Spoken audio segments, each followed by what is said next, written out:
shall dare to dream. Oh. We shall hold our dream. Ukatiba ndio tiba. Ukatiba ndio tiba. Ndio tiba ya Kenya. Kenya. Yeah. Tumekuwa tukingoja, tumekuwa tukivumilia, lakini roho ya vijana leo imeamka. For years we fear the future, thinking hope was too heavy, but this nation is ours, and our dreams are valid. Had to buy two wrongs, had to choose lesser evil. Hearts za vijana ziko ready, tuko steady, tuko real. We shall dare to dream. We shall dare to dream. We shall dare to dream. Hata kama oga ilishika before. We shall rise. We shall stand. We shall stand. Ukatiba ndio tiba, ndio moyo wa Kenya. We shall dare to dream. Tukistan na justice. Tukistan na justice. Ukatiba ndio tiba ya Kenya. Ukatiba, tiba ndio tiba. We shall hold our dream. Ukatiba, we shall hold our dream. Ukatiba. Good afternoon. Good afternoon. Good afternoon, everyone. Good afternoon. I'd like to nice to see you. Happy Sunday to everyone. Welcome to all our viewers again to another Civil Discourse. Our time has changed. We will be, to accommodate all time zones, we will be streaming on Sundays. So just look out for the flyers.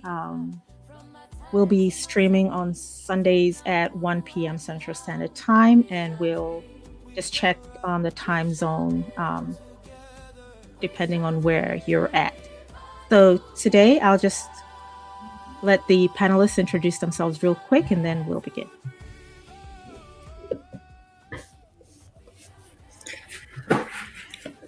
All right, I'm Jared Onguso. I'm Maraga Diaspora team. Happy to join you today. My name is Joshua Abuto, based in Dallas. I'm part of the team, ready to discuss today's topic. Professor George Agoki in the Dallas-Fort Worth area. Welcome, and I'm Bianca. I'm part of the Maraga team, Diaspora as well, and welcome to all the panelists. Welcome to all our viewers on YouTube, Facebook, and all over the world. So today we have a great topic that I think pans across all generations, and it's education, from chalkboard to careers. What does education mean to each one of you on the panel? When you hear the word education, most people for us is studying or money or planning is what comes to mind. What comes to mind when you think of education?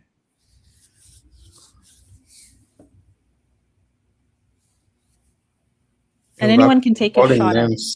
Maybe you would have to be calling names so that we will not be stuck. Okay. Oh, this is okay. Jared, you can go. This is yes. Just go ahead. If I start, I think education it might mean different things of today, but what essentially education meant, it was a preach from the poor to the wealth, all the rich as you can call. This is the only, as we grew up, this is the only way you could preach that gap between a poor kid after education. Then they had a chance to close that gap, to change the family from where they were poor to the other side of the other side. I'm not sure if that is the case today, because of how things have changed. But there's some of the things we can discuss. But primarily, the education was one of the what we can call again as the equalizer, both the poor and the rich. That's one thing which was equalizing the gap.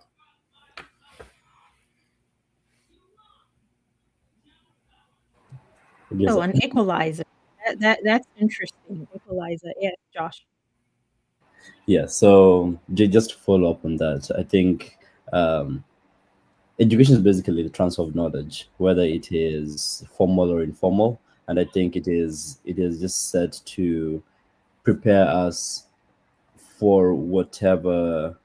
It's basically meant to be a tool to prepare us for whatever stage in life we're going through. So getting children ready from whether it's kindergarten into primary into high school into college, and then college for the real world or for the corporate world or whatever skill set they need to do that. So for me, when I think about education, it's that, and then just like John's mentioning, it being an equalizer is giving an opportunity to those who may not have access to the same, or in a community where they don't have inherently the same knowledge base unless standardized across.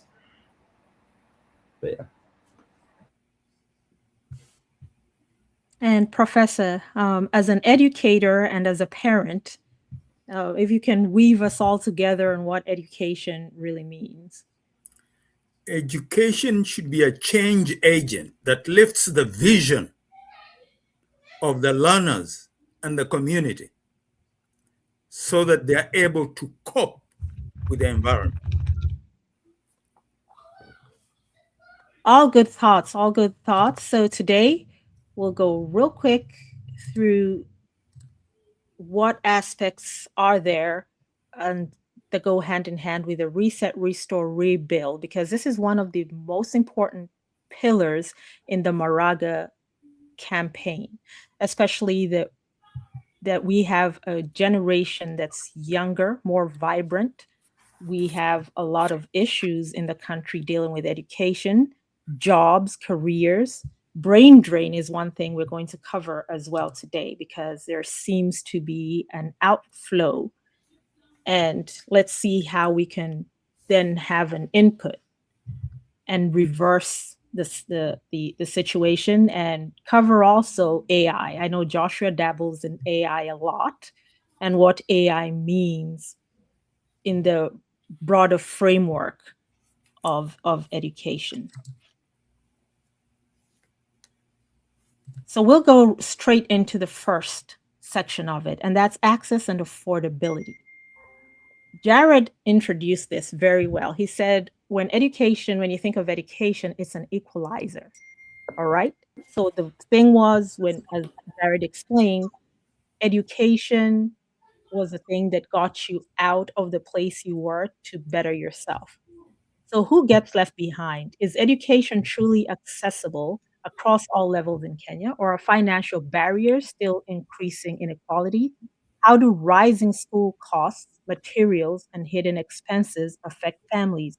And if you've been following the news as schools have been opening, I scoured through a lot of comments on Twitter, on TikTok, on Facebook. A lot of students were complaining about the high school fees. And later on, we have an invoice from one of the schools, and we're just going to look at it and see what it looks like. If it's a workable figure for middle to lower class, you may say Kenyans.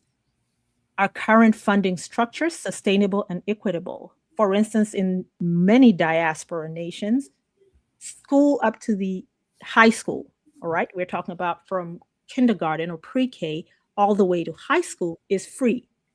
There are programs for those who are underprivileged, who can receive free meals at school as well. Is there a way that Kenya would actually reach that point? Because we have to take learning lessons from the diaspora as well. Should free education cover more than tuition alone? A lot of schools in Kenya are boarding.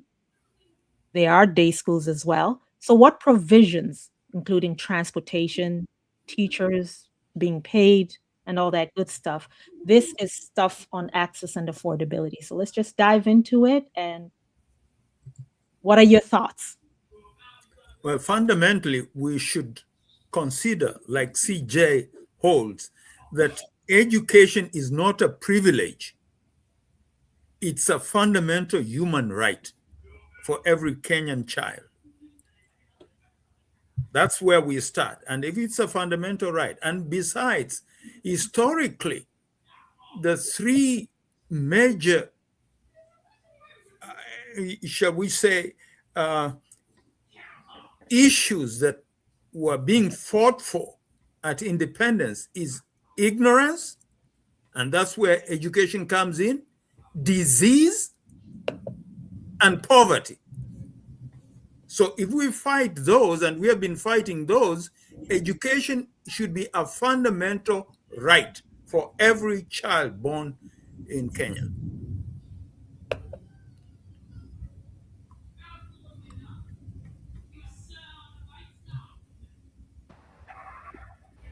I would say just follow up with that. I agree. And when looking at access, I think the barriers, because while we try to we try to make things accessible, there's also the advancement of technology and trying to keep up with both the pre-existing needs for access while the fast changing needs for the changing education system across the global society. It makes it a bit more difficult. I remember there was, looking back at the time when Uhuru tried to give access to free laptops across Kenya. That was it was I would say a quote unquote good initiative, but I think it should have been thought out better for it to be truly impactful and for it to make a lot more sense. Because I think what they should be looking at is also equity, because people who are in Nairobi, even if they have the same level of features and same technology that people in, let's say, Turkana do, they get to have access to other schools who are maybe more advanced, people who are more like knowledgeable, and that access to society as well influence their knowledge to increase much more than those who are further away from more advanced nearing schools.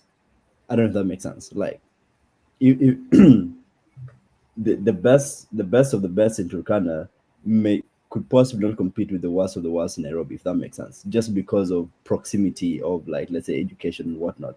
I don't know. I don't know if I'm making any kind of sense to that, but I'll just leave it at that for Jerry to continue from there. But yeah.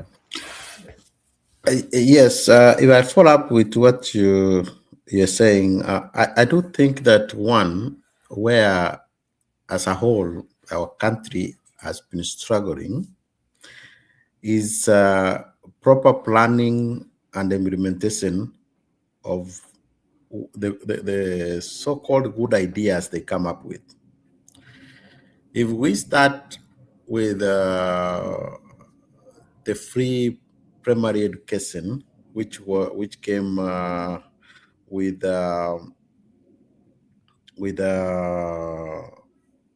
Kibaki government in 2002, it was a very great idea, good idea. But when it came to implementation, it's about gimmicks than just doing. They don't take time. They don't have time. They don't leave this thing into professionalism. Instead, it is more of politics. We want something to be done today so that we can take the credit. If you have seen, those of us who have been fortunate to be in these countries, like in America, many people do not know that Obamacare was passed, but it did not even start until Obama was out of office. So something has to take enough planning. For instance, you just wake up one day and say we want to offer free primary education. Yeah, at that time it was free primary education. What was the impact on that? They were now just pressing everybody to go to school, but we didn't have enough classes. We didn't have enough teachers. That means nobody looked at the entire implementation and say, if we're going to achieve this, we want to achieve this maybe in 2 years. Let's first start with classes, teachers, and then we can now get this student coming. As if that was no lesson learned from there. All of a sudden, we come in somewhere, we say we want to change to CPC. We do the same thing. We already just say we're going to switch the system because we just like change. That's what Kenya like. You change anything. All you need to do, this is not working. Oh, we change. But how you changing is where the issue comes. Is it a totally-free? Now, it's not wrong actually, CPC. I hear it's CPE or something. But let's look at what are we missing in Kenya? Yes, education is expensive. But if you see the sprung of so many private schools, the issue of the boarding schools, those are private schools. Poor people are not going to take their kids to the poor, to the boarding schools. That means people are they sacrificing to take their kids to better school because they want better education.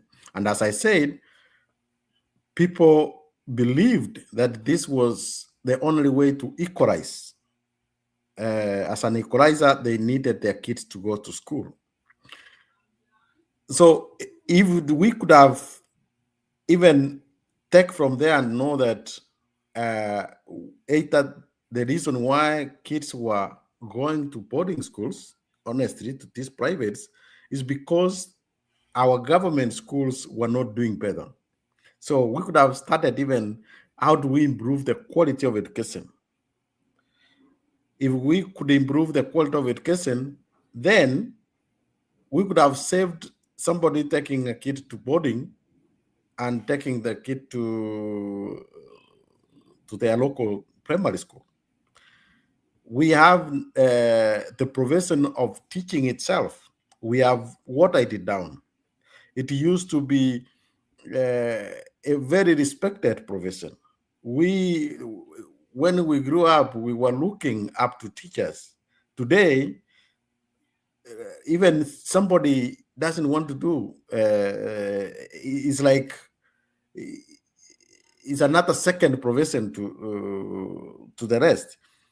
If you look up, taken time to look at, if you get time, you look at Finland education system, which is among the best education systems. What has Finland done, which Kenya has not done? First, they have made the education provision a respectable provision. They see the value of teachers. They actually very rigorously train their teachers, the quality. Some of those things is where Kenya we are missing. Up to today, we come up with capitation, but on what? Capitation on what? If we wanted to start, why are we saying we want to give a free education? And then you funding a private school. So put all the government schools free and leave those ones who can afford the private, then they go to the private. That's one thing we need to do.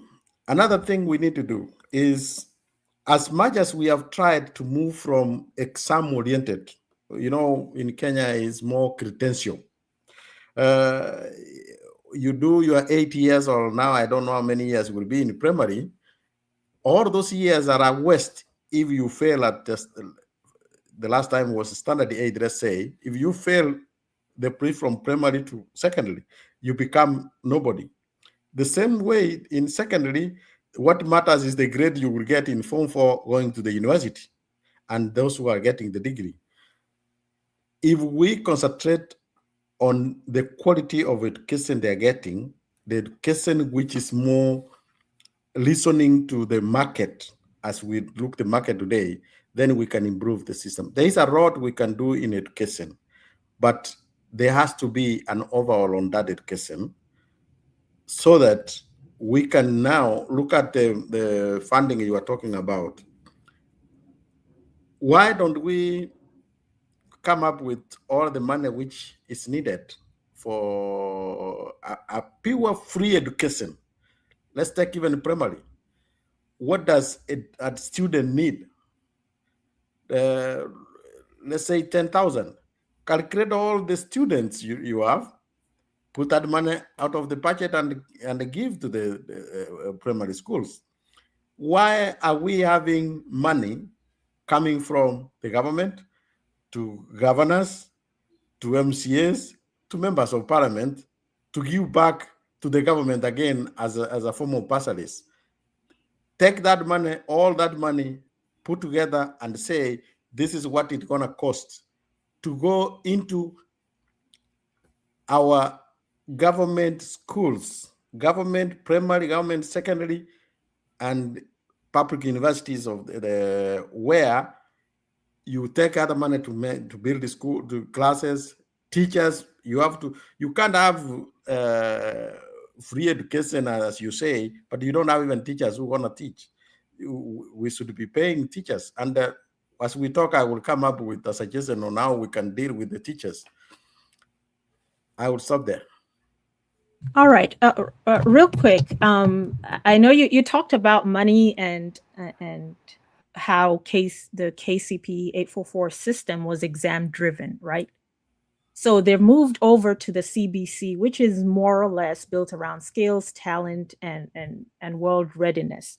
But in order for it to be successful, the CBC, you really have to be well equipped.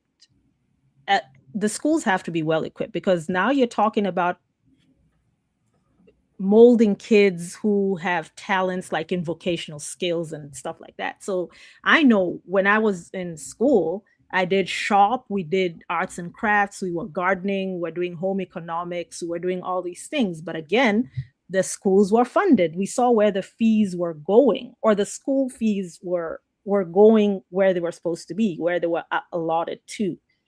The bottom line is, because I think it was it 2 or 3 weeks ago when they compared how much President Ruto has used in his budget so far.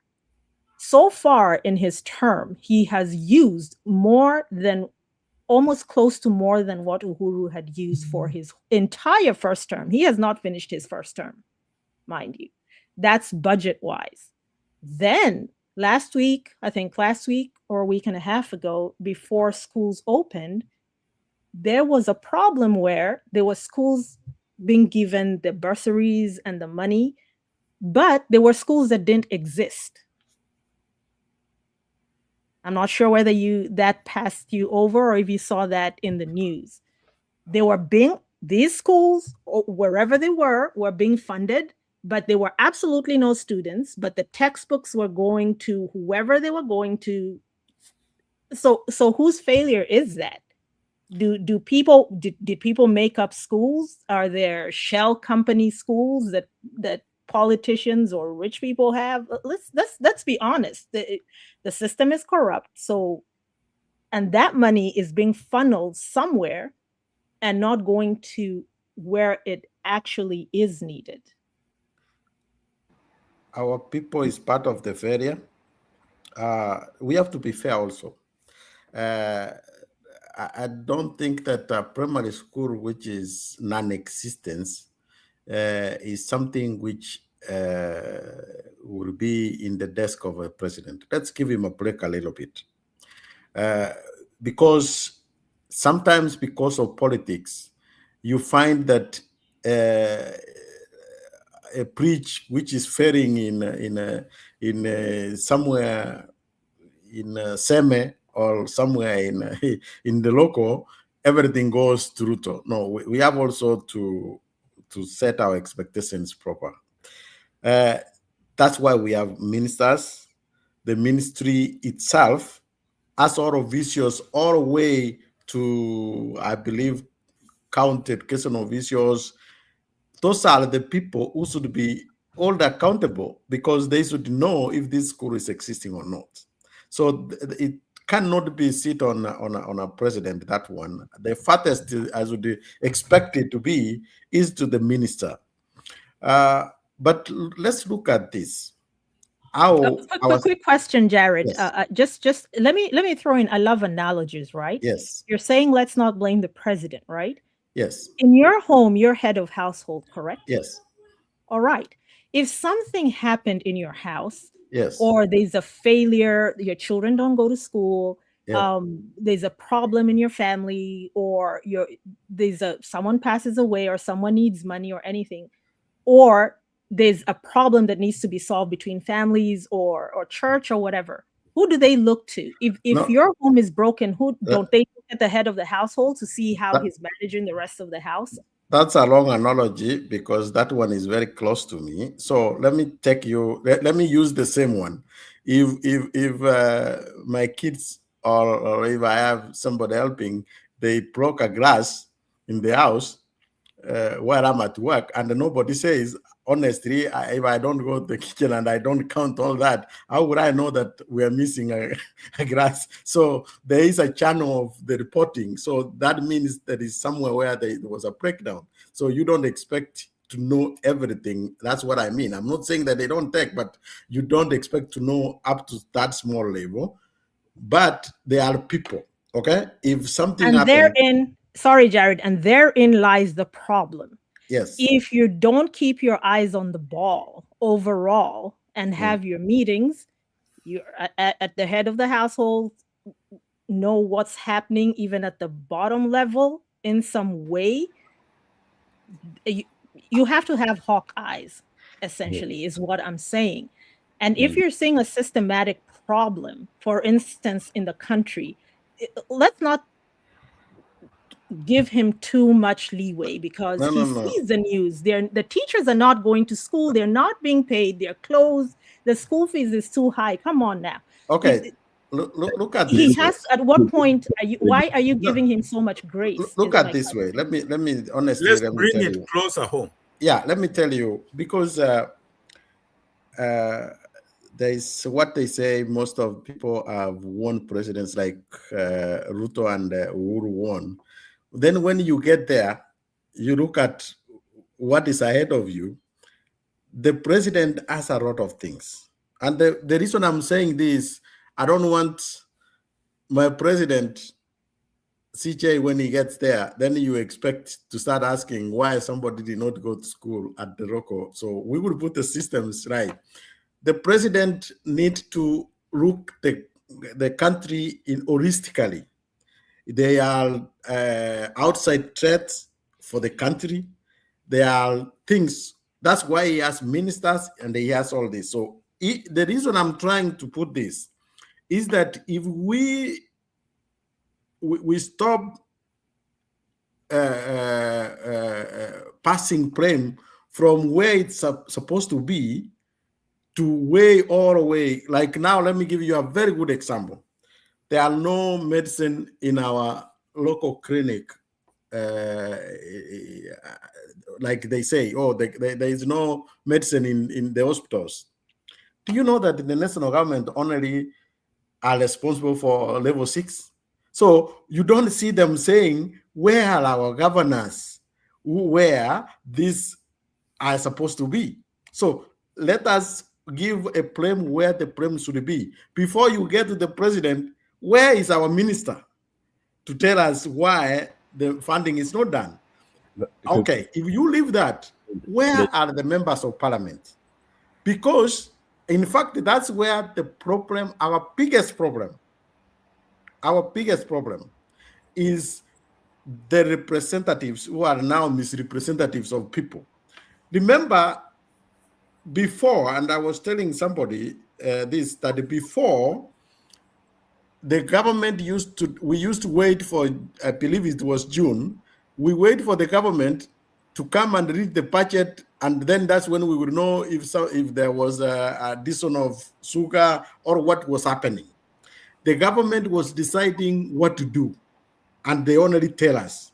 When we got ourselves the 2010 Constitution, which I believe many people maybe are not familiar with what it came with,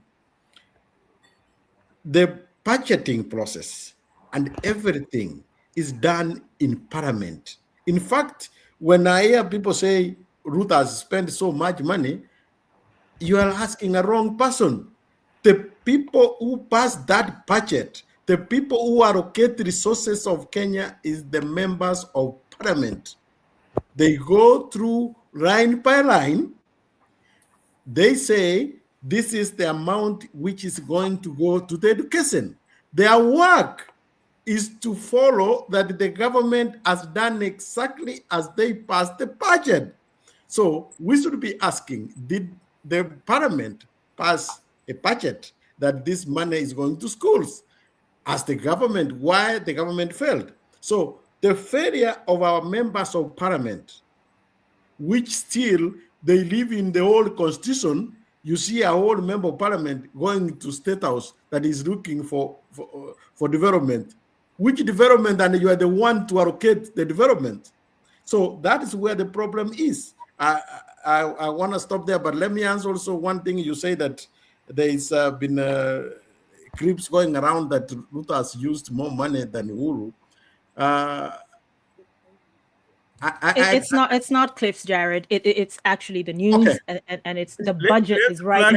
Yeah. What happens? What happens is that I would this is statistically I would like correct. us to go into deep and say how those things are. Look at what has happened. Okay, and again, Parliament. I want the stop to be in Parliament first, because if we are not going to choose the right people to be members of Parliament, anything we do might not even help us, because that's where the failure is. So we have okay, there are some what we call priorities which we have lost, but Ruto has rebuilt the State House, which Uhuru did not do. Okay, because Uhuru did not have much on the budget, or it was to buy his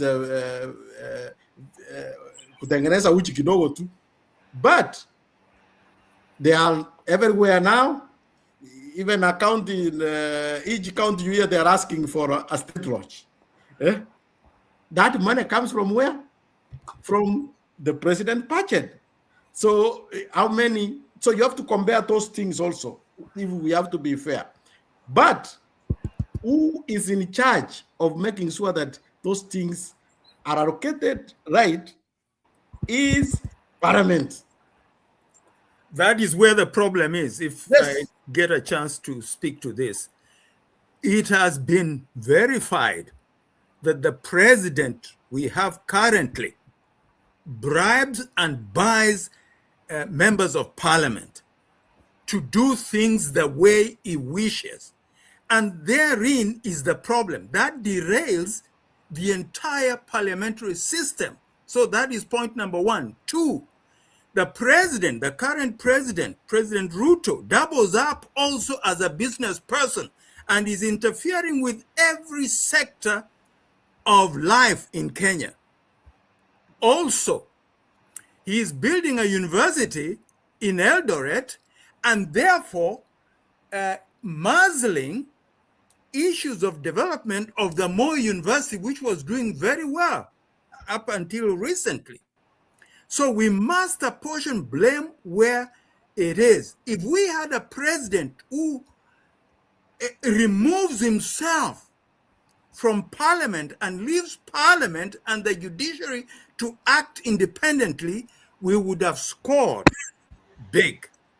Two, if he did not double up in various businesses, then he would be simply focusing on governance as a president.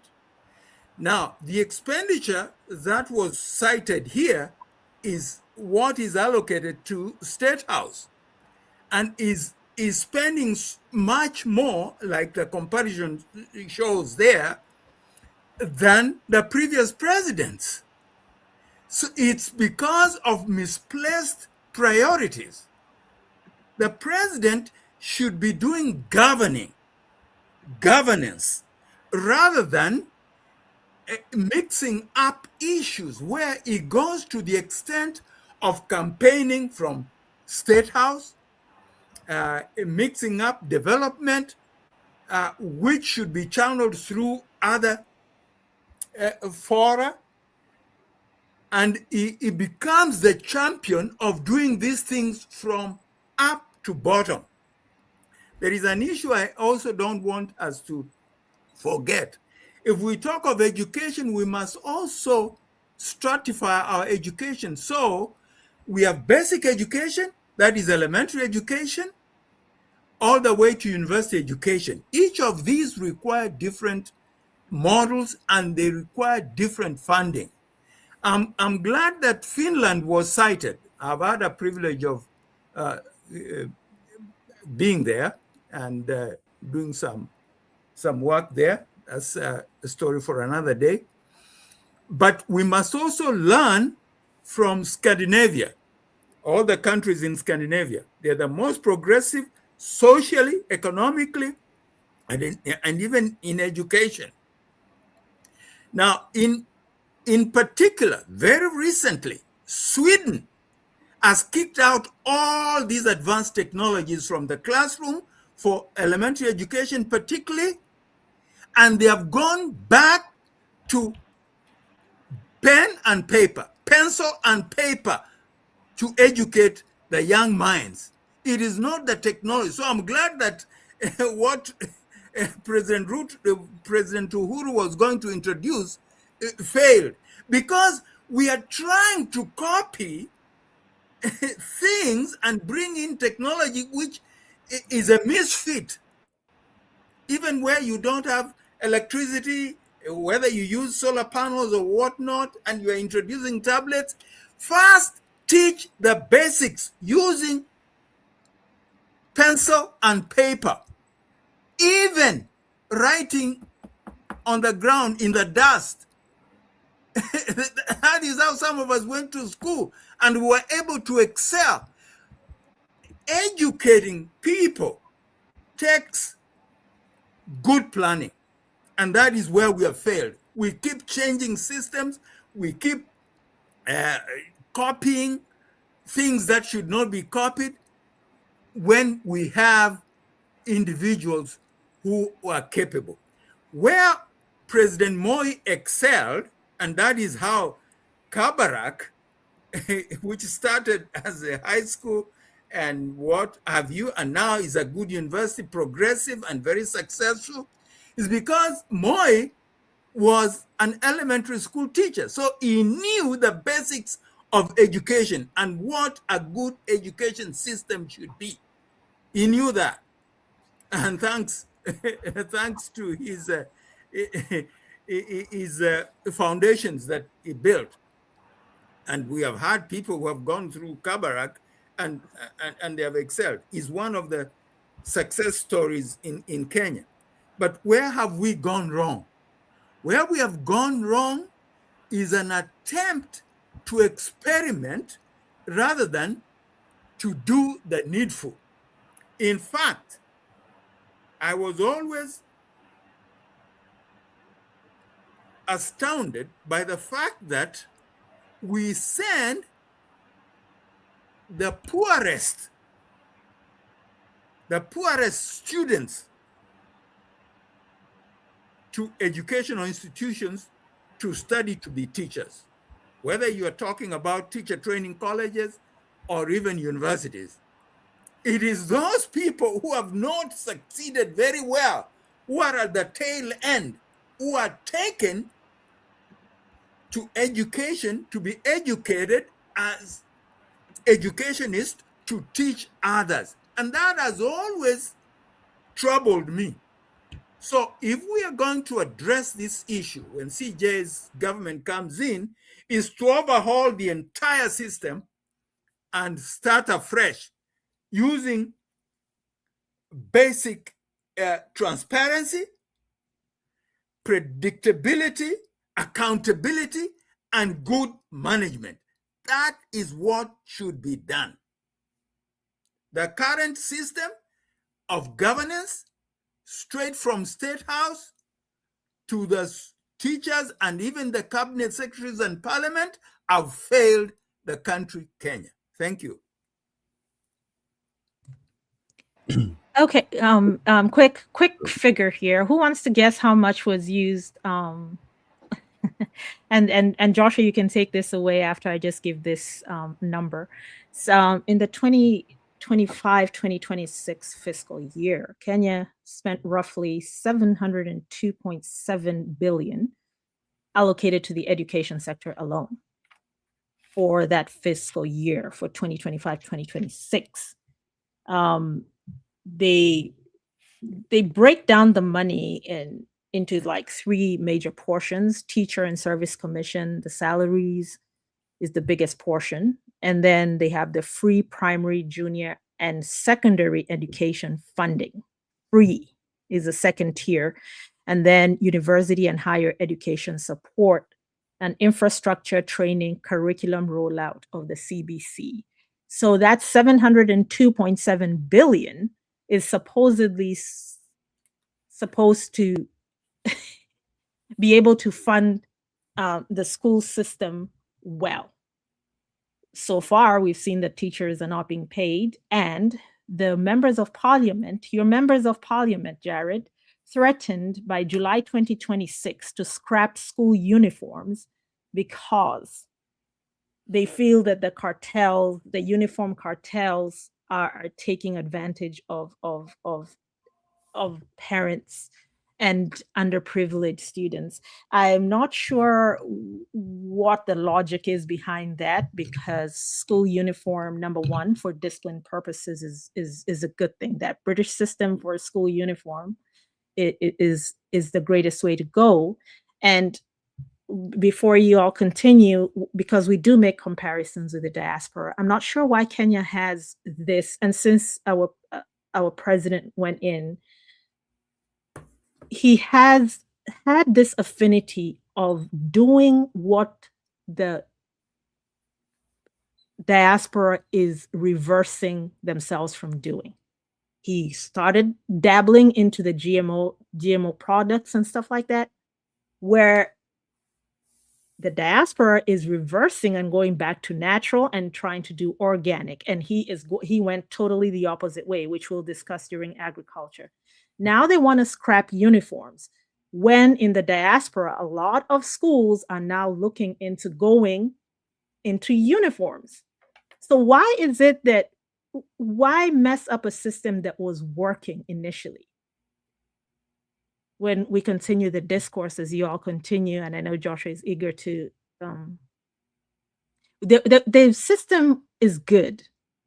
Why fix something that's not broken, essentially? Because they went in there and broke it. Yes, the KCPE did well. Of course, it was exam oriented, but why didn't they just expound on that instead of totally overhauling the thing when they do not have the resources, or as Professor Goki said, when there are places which do not have essentials like electricity to run the machines that you actually need, like computers and stuff like that. So, I mean, what do we hope to see from Maraga as president to fix this entire jumble that we're in?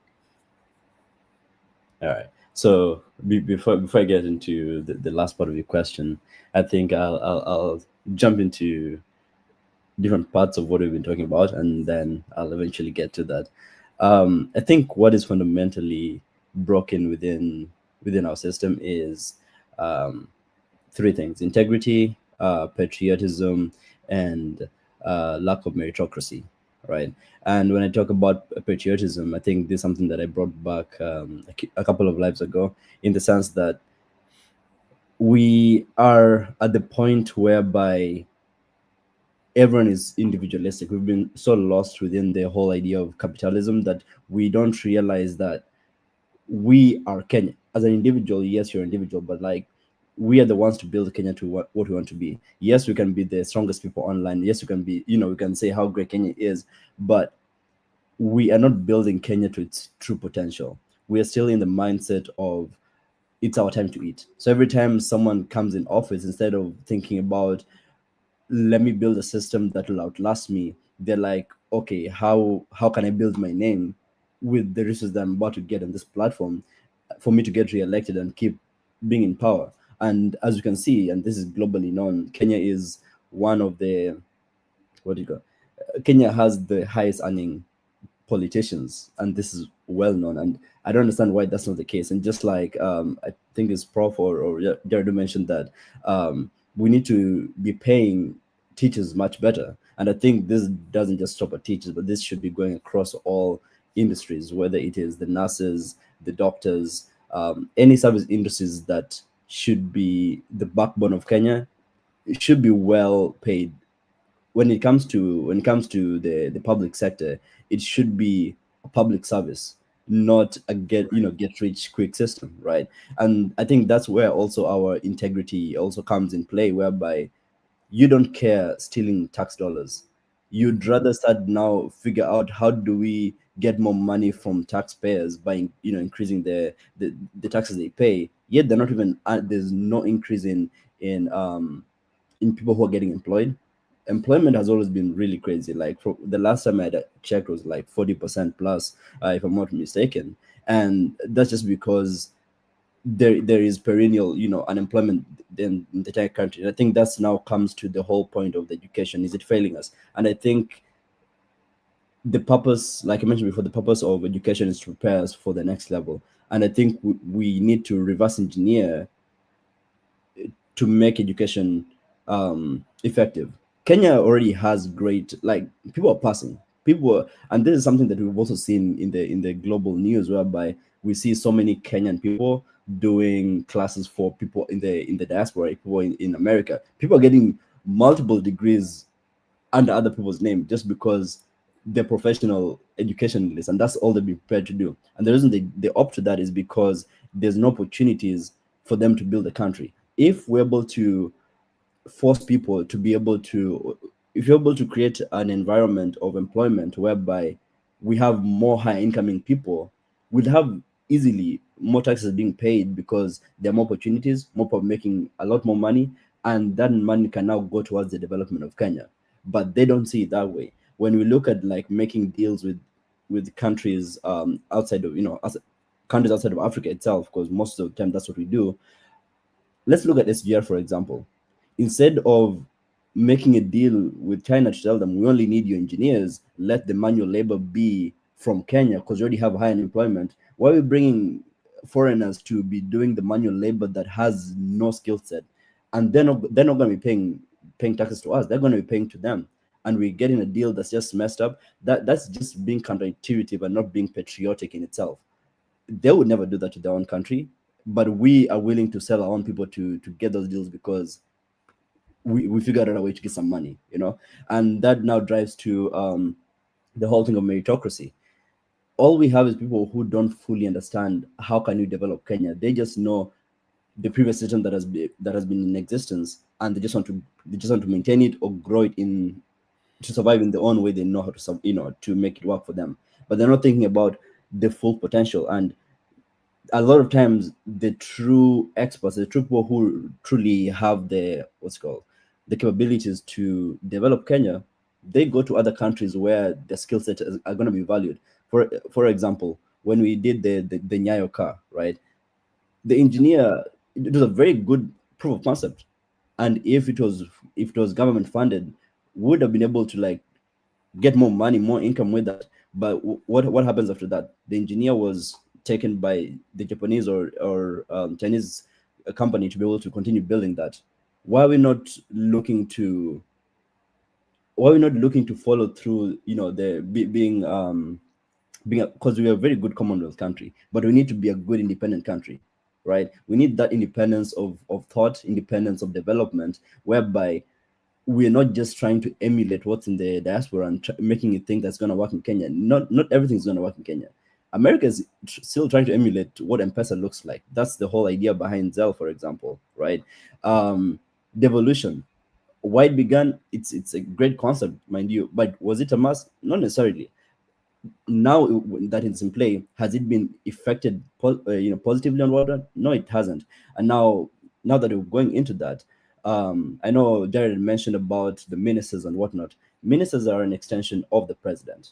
They're appointed, they're not elected, right? And so with the president appointing them, they need to be able to pursue the goal for the president to continue building Kenya. If they're out here doing shady stuff, they can be removed. That is very easy. They can easily be removed. And the fact that they're not being removed and the corruption still continuing just shows the value of the leadership of the current regime, right?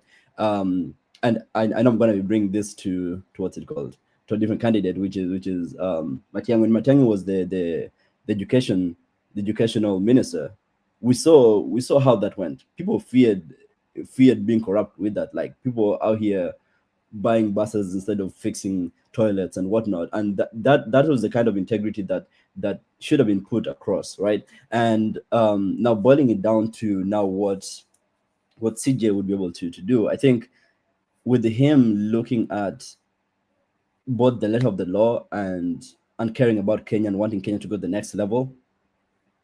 Oops. Okay. Yeah, and Kenya wanting to go to the next level. I think just by him being a main leader, he'd be able to channel those same profile or integrity to the ministers he's going to elect or appoint, in order to bring the change that needs to happen.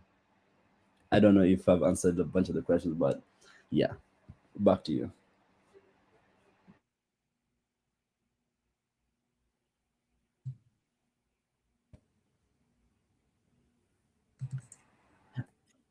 One more thing. Yeah, and I think the whole point of like the uniform thing, I think it also boils down to, we don't fully believe in ourselves. We still look at the Mzungu as being more superior than us, and I think that is something that we need to remove, out of the place. I mean, I came to America for education, and when I tell you, like, you should not look at America as an example, especially the pre-college. It's not great, because every single university I've been to, I mean, I've been to three, but two main ones in undergrad, people leaving the high schools to come into college, especially when pursuing engineering, 80 to 90% of them either get an academic probation or suspension, just based off of the knowledge that they gathered from high school into college. And that just shows you that their foundations for getting into college is not great. Us as foreigners, we're already way ahead of them. I got into calculus 3 first semester of college, and of course I didn't necessarily go to public high school, but in terms of just across the board, people who are from Kenya or Africa, we're already way ahead of that. And we need to look at ourselves as leaders, and we need to look at ourselves at how can we dominate not just Africa but the world in general. We need to stop looking outside but look within and see how we can empower. The minute we empower fellow Kenyans and we empower our industries and figure out what can we do to be self-sustaining without having to borrow money every single time and listen to what the other European nations or other Western nations are saying, I think we'll be in a much better place. And that boils to the uniform part. Okay, perfect. So we've actually ended up covering the second section of that throughout our discourse. So we can just jump right into section 3 here. And section 3 is, are we really preparing our youth for real opportunity? Skills, careers, youth outcomes. Age, are students graduating with skills that are aligned to the job market? What role should technical and vocational training play in national development? How do we address graduate unemployment and the growing skills gap? And what is actually driving brain drain among educated youth? And how do we connect education to entrepreneurship and economic opportunity. So we can tackle that portion collectively, and what we would like to see the Maraga pillar do for this aspect, because this is basically the meat and potatoes of the entire thing, because for every thing you put in, for every input, you expect an outcome. So for what we look at as visionaries, when we look at what the perceived outcome of a situation is, and we want the best outcome, what would that look like?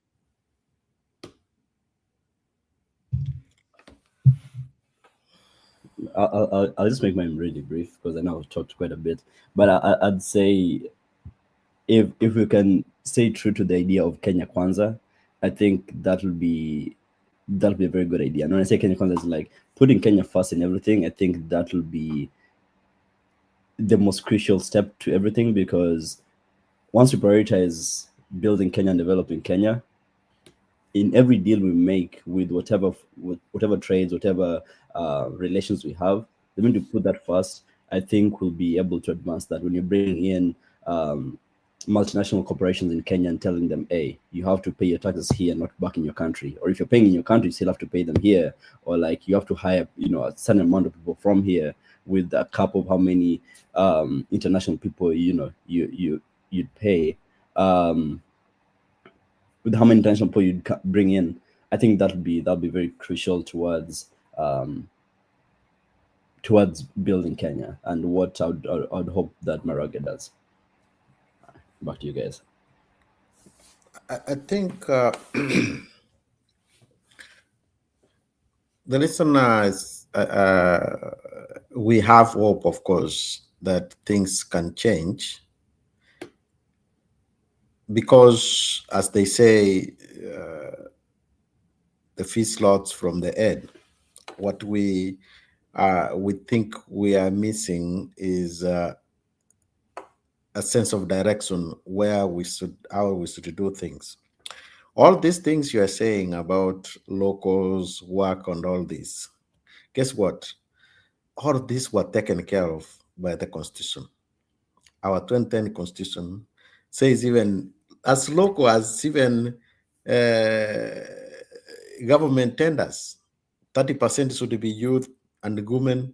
All of these are put down. We have actually a lot of stuff is already there, but do we have somebody to follow? And that's where CJ comes in, saying, forget about all these things. Can we follow the Constitution?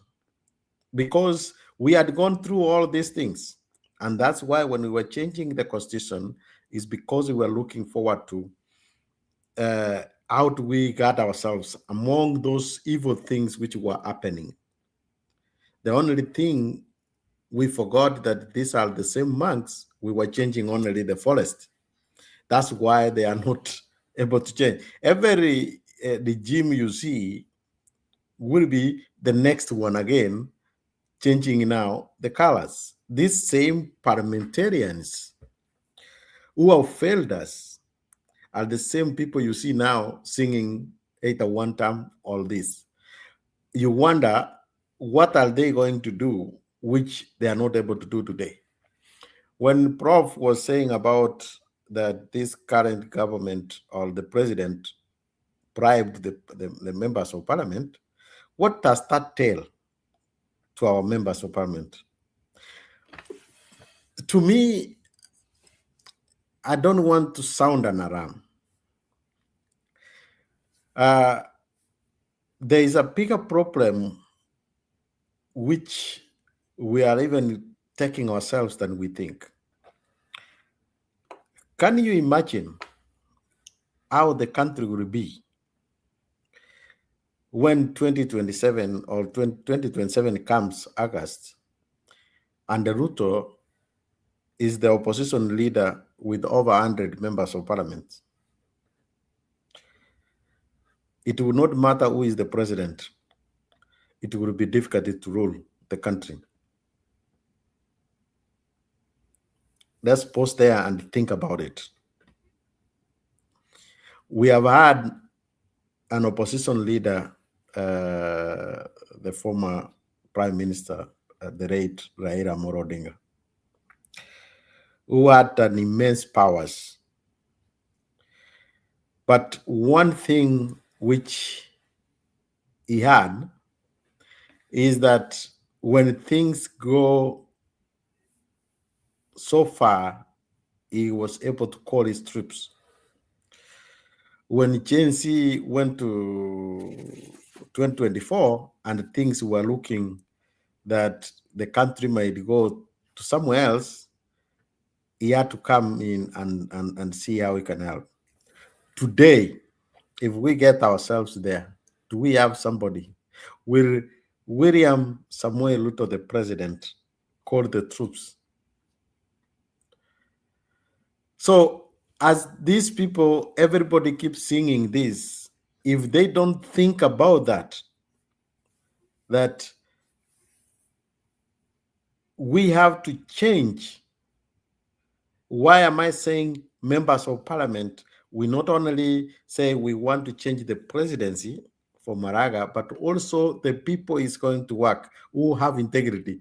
If they don't have integrity, still, as everybody said,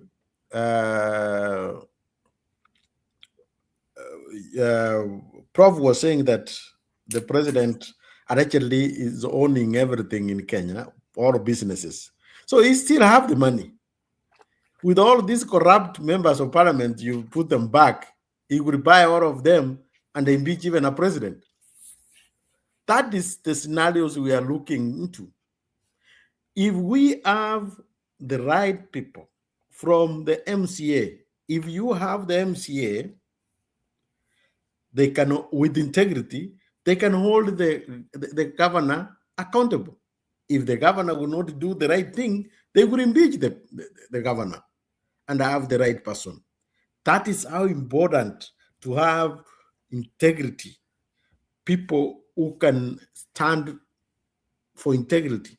If we have the right members of, if today we had members who would not be poor, as you say, they would be questioning. They would be here. Why are you a representative of the people if you don't know that the schools have not been funded? That would be a crisis which they can call. To come back to you, Joshua, the minister is an extension of a president. Yes, I agree. But do you know who oversees them? It's the members of parliament. If today, it does not matter. If today the members of parliament say that, hey, Duara, you are not doing the right thing, or Ogamba, you are not doing the right thing, we impeach you, the president has got no power. That person would have to leave the office. But can they do that? So where our protection is supposed to be, our safeguard is supposed to be, they are sleeping. That's where we see they are in with the executive now. When there was a distinction between the executive, parliament, and the judiciary. I know judiciary is also another case which they have tried, but they have not tried completely to do the right thing. But there is one thing which we forget also. The judiciary cannot come and pick somebody and say, we want to prosecute you because you are you have stolen. The case has to go to them. The prosecutor is suspected to be independent, but is an extension of government. So you all, let's give an example of the three people in this saga who were arrested and were left out. No charges have been made. The court cannot make charges. The prosecutor has to prosecute the case. What they do, they will not bring anything, or they will bring fake evidence, and the court will decide based on what is given. even as if we see that this one is very obvious. They're gonna do that. So that is where those are the institutions which we need to strengthen. Okay, to me, in fact, I do think that where we are in Kenya today, the chief of the police chief, some of these positions we should be actually electing them, not even appointing them, because now a police chief is supposed to be independent, but he becomes appendix of the executive. One other thing which also need to, which is as per the constitution, which was supposed to be done, but they didn't do, the same parliamentarians, is the treasury. In fact, treasury should be an independent institution, not attached to the executive, not attached to any, because think about this, the treasury is the one which are dispersing funds to 48 counties, to 48 governments, 47 county governments and the national government. But now the treasury is part of the national government. That's why even money going to the counties are delayed. Just like the county governments have their finance CEs or whatever they call, the ministry, the executive should have also their own finance minister or whatever they would call, finance secretary, but treasury should be an independent, so that when parliament approves the appropriation, then treasury will be giving what is due to the national government and what is due to the counties. These are small things which, if we follow the law, we can be able to achieve. And that is what we think, not even we think, we know CJ would be able to follow the rule of law. Today, we only follow the law if it benefits us. If it doesn't, then we don't see any need of doing it, you know.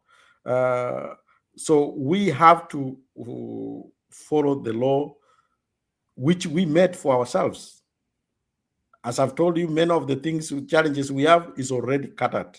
Prof, I wanted also to remind you that actually, I think it's Joshua, Uhuru never promised any laptop to Kenyan kids.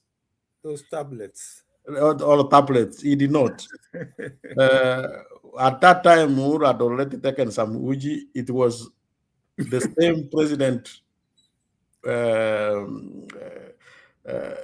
Ruto, the then deputy president or running mate, who actually promised these things. And those videos are there. He promised even the stadiums. In fact, even if we need to get those videos one time. Yeah, one time we can do that. Is that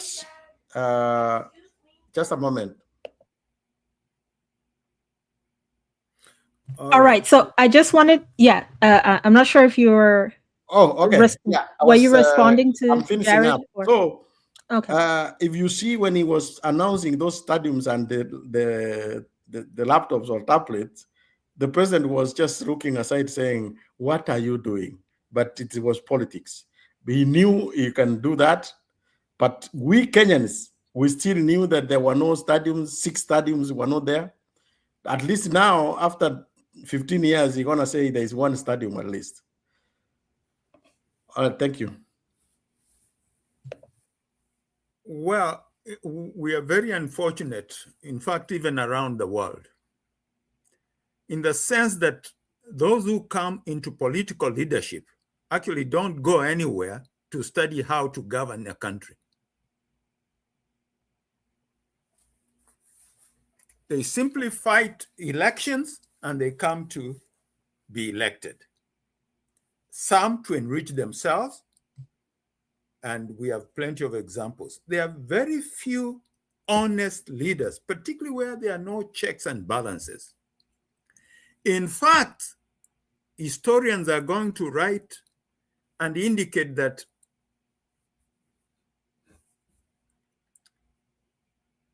the late Raila Odinga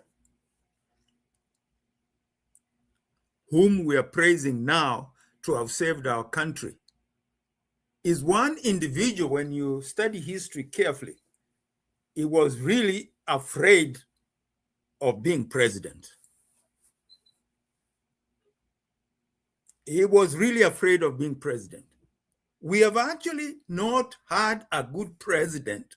Perhaps one who came close to being a good president when it comes to governance is Mwai Kibaki. Perhaps because he was an economist and he knew how to delegate and require accountability. And so systems worked. I think we have to overhaul. If CJ comes in, one thing he's going to do is to overhaul not only the education sector, because that's where it should start, overhaul the entire system, in the sense that we need good governance, we need good systems, good structures, based on accountability, integrity, and the rule of law. And that is what he has promised to do, and in particular the education sector. And that's where it starts. So we want to encourage Kenyans really to hold our leaders accountable. And that is where we have failed mostly. We have failed. Now, if you look at the leaders we have, if we are talking about education, most of their children, it is alleged, are studying abroad. So really the system we are trying to improve, it doesn't affect them directly. And that's why you find them very complacent. Now, we are not saying everything has failed. There are some places where things have worked. Like you look at some of the schools in Nairobi area, in the Nairobi County, you see systems that work. You look at Kiharu constituency, where Ndindi Nyoro is a member of parliament. There are things that have been reported where systems work. And so devolution has worked, and the member of parliament is really accountable. And being an economist has really helped his constituency to account for the resources that have been allocated, and the system, particularly the schools, the systems are working. To the extent it is reported that, the president recently went to the constituency there in Murang'a constituencies to relaunch systems which have already been commissioned and have been seen to work. So what are we saying? I think we need a revolution. That is where it was actually wrong for Right Honorable Raila, late, who happened to have been my teacher in my first class at university. That is where that revolution was frustrated. What we need in Kenya is a revolution to overhaul the entire system so that people are held accountable, so that systems will work. I have also voiced the fact that during the colonial era, systems worked, the education systems worked. Why? It's because the teachers and the education directors and what have you, were well supervised by the colonialists, so that those systems worked. Why? The colonialists used the education system to educate individuals who are going to be clerks in government offices that served the colonial government, Her Majesty, Her Majesty's government. You see, so systems worked. For us, because we are accountable to ourselves, we have failed to hold others accountable. So if you ask me if the Right Honorable really helped the government, he messed us up. He messed up the Gen Z revolution, which would have probably ushered in a more accountable system of governance. Let me respond a little bit on that, Prof. If we look from things, one, I want to say this to on my own belief that Kibaki was one of the worst presidents which Kenya has ever had. If it was not Kibaki, maybe we could be somewhere else. Kibaki messed the country so bad. After that revolution of taking away Moi, we thought that we were making steps, but Kibaki took us back. If Kibaki could have accepted that he lost the election in 2007, this issue of stealing could have it could have been the thing of the past.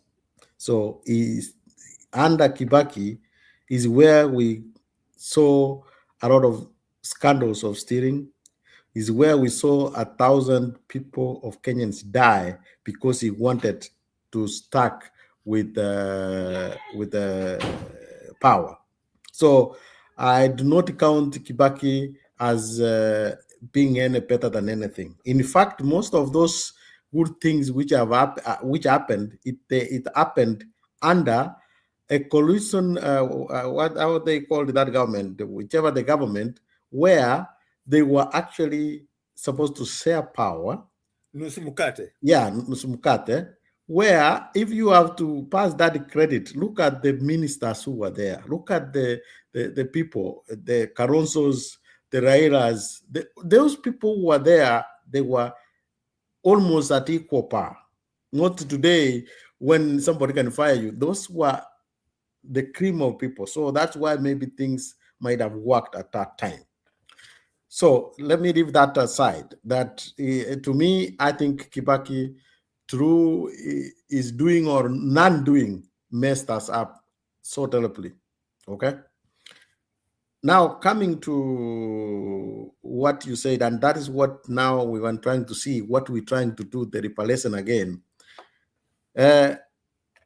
I want you to stay a minute and think, and that's why I said the problem we have today, or the danger we are facing, is an opposition leader by the name William Ruto with a good number of members of parliament.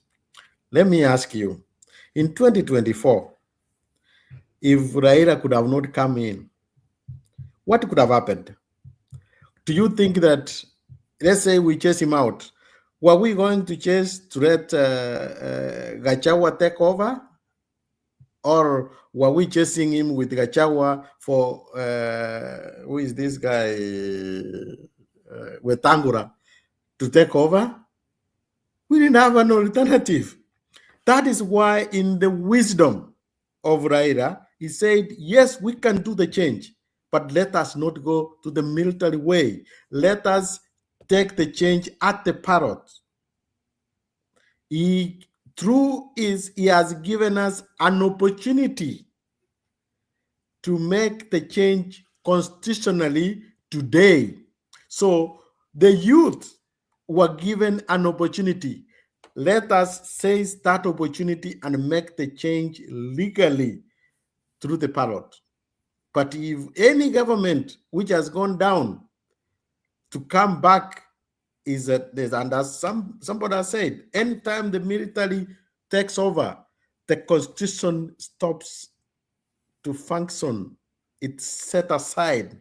It takes a long time to start again. So I think for him, he was saying that, what can we do?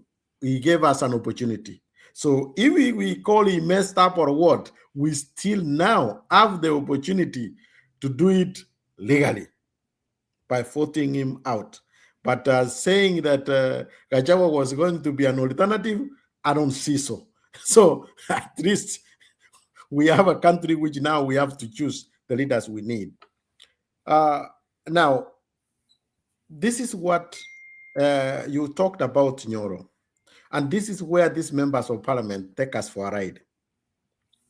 Anytime you hear that there is misappropriation of CDF, or what they call now National Constituency Development Fund, the members of parliament will raise their hands and say, we have nothing to do with that funds. We are only patrons. They don't even decide. All they see is giving partial funds. So when things are working, they take credit. When things are not working, they are not part of that fund. But what does the Constitution say today? They changed the law that actually the member of parliament is a patron. It's supposed to be a patron, meaning he doesn't even make decisions on it. He's still extending the overseeing, which we know that is not what happens, but that's what it should be. Now, telling that somebody comparing Muranga to Turkana cannot be. In fact, where do we have Mount Kenya Foundation, which sometimes funds the government? That's where the Mwangis of equity comes from. So it's easier for them to do that development. If you go look at some of the things which they're doing, it is within cooperation with the people of Muranga who are the funders of those things. Now, if you go there in Kenya, where you come from, who is going to fund you with to say, now we need to bring this? That's why you see it's not only Kiaru, but Muranga as a cost account is doing well, even in wherever Kangata Care or something. So if the CDF was to be used, and I was, I don't want to take you so back. I was explaining to somebody that when we came in 2002, when we had a centralized government, money was decided by government at the central. Then they wanted to see how can they get some money to other places. That's when they created the CDF, Constituency Development Fund. I want us to take note of that. Constituency Development Fund, meaning they wanted each constituency to develop at the same time as a governing unit. Now, I want you to tell me, when we get CDF, I think it's a certain percentage, a member of parliament from Buravu, let me use Buravu, takes the money which is given to develop Buravu constituents, either building schools and doing other things.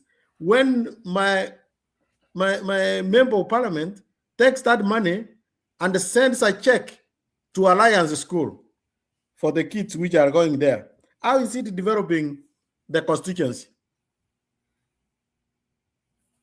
That's where we are missing the point. Instead, if they could have used that money, build schools, make the schools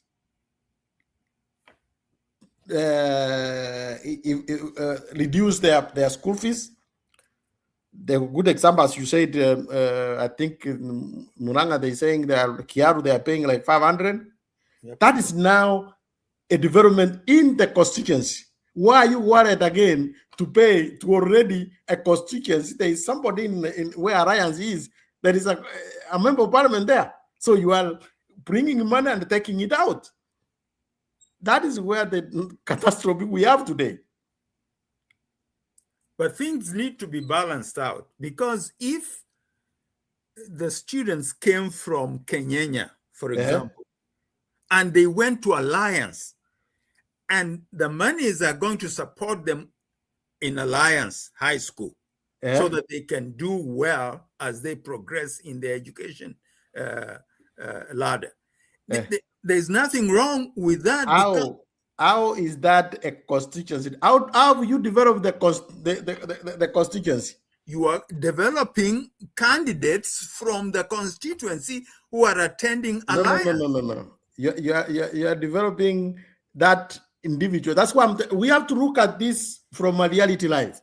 You educate that kid gonna go finish from alliance, will work in Nairobi, with more. How does that develop the constituency? If you could have built that national school in your constituency, you could have developed a constituency, not individuals. No, but we must also see that point. It is not just the buildings or the infrastructure.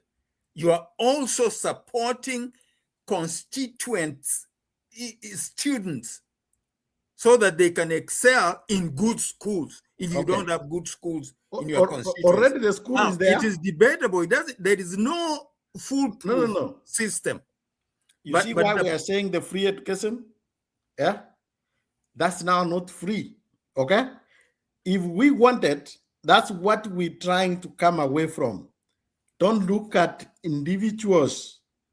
How you develop, take that money, put schools everywhere. No matter where you go, the schools should be free. So the money which is given to that constituency where alliance belongs, that is what you should use. Okay? But we must be careful to compare systems, because the point is, if you have categorized your institutions and you have children who have excelled from this constituency and now have to go to national schools that excel even more. Yeah? How do you support them? Because you don't have those kind of schools in your constituency. We don't have an alliance in Kenya. As an example. When are we going to have alliance in Kenya? That's one. Two, today, let's take an example in America. If I'm getting a student loan, can it limit me if I'm going to go to school to New York or to somewhere else? It depends on whether you were admitted to Harvard or Stanford or wherever. You cannot just walk in. No, I'm talking about the student loan. But scholarships would be available. So what I'm trying to say is that the school you go should not be the determinant. Okay? If we want to make a free education, then we have to invest in developing schools across. So we have to build the alliance in Kenya. Now, so if everybody today, let me give you another example. Why are they claiming that people in North, they get money and they live in Nairobi, and the development, they cry there is no development in Turkana? I think that to kind of, that's reform. I think we're in the step of reform. So I'm not sure. I'm not sure really if the issue is the location of the school that we should be hammering. Why don't we hammer the fact that the resources are not well allocated? Because the location doesn't matter if you disperse the resources in the correct manner. Let me work with what you have, like for instance, like Garissa, Turkana, those arid areas, they have their own system. I mean, the way they work. So why not take a constituency the way it is and work with what they have? Because you can't say, for instance, why don't we have an alliance in Kisi, for instance? Yes, eventually you can, but why can't you start with what you have, with the resources you have at your home base? Could I jump in real quick, because I know I'm going to Yeah, drop. so Joshua, I wanted you to touch on that and touch on this right quick, that reform is not a one-time event. It's a continuous commitment to better tomorrows. Yeah. So once you keep commenting, wrap that up for us, please, as well. Yes, I do agree with that. The reform part, it definitely isn't a one-time event, and I think this is where we go wrong. A lot of times we focus more on projects, like I said before, rather than systems, and I think that's something that we need as a nation to move towards. And for you guys live in Texas, and you guys have seen how the roads work over here. Roads are always in construction. Nobody cares who was in town when a certain road was being built. We just know that this is the system that has been in play. This is how they get funded. There are definitely those people who are educationally in charge of this, who are what's called the experts and professionals to be able to guide this towards being. And I think this was also the purpose of devolution, right? I think we saw the very first years of the implementation of devolution. We saw Machakos being one of the leaders of having a very good county, and it being led very well with the governor. I forget his name. Mutua, yes, he was really one of those that took that personally, and it's great that he was able to revolutionize that. And I don't know whether he was able to implement a system that would be there without him, but at least the implementation of seeing the change at a county level was really great. And I think that goes to what Bianca is saying, that we're not giving funds and different things to different counties. Can we be able to use those fundings to push the change we need at every level? And I think it boils down to the leaders to having integrity and being like, okay, just because my constituents don't fully know how much money we're getting and XYZ, all the politics behind it, let me be able to move this forward and have something that will long live my existence within this system. But yeah, that's my 2 cents. Okay, and Joshua, I wanted to ask one thing before you drop out. How important, and for the entire panel, how important is it for instance, a senator or someone who is leading the education department be fit for the job? And what I mean is, for instance, you can't bring someone who is an educator to run the health department, for instance, and you can't bring someone who is in, let's say, I don't know, in the health department to run the education department. Why has Kenya, for instance, failed in the last couple years to give people positions where they're best fit? Because you can't run a department. I, for instance, cannot go to the engineering department whatsoever and work, because that's not my forte at all.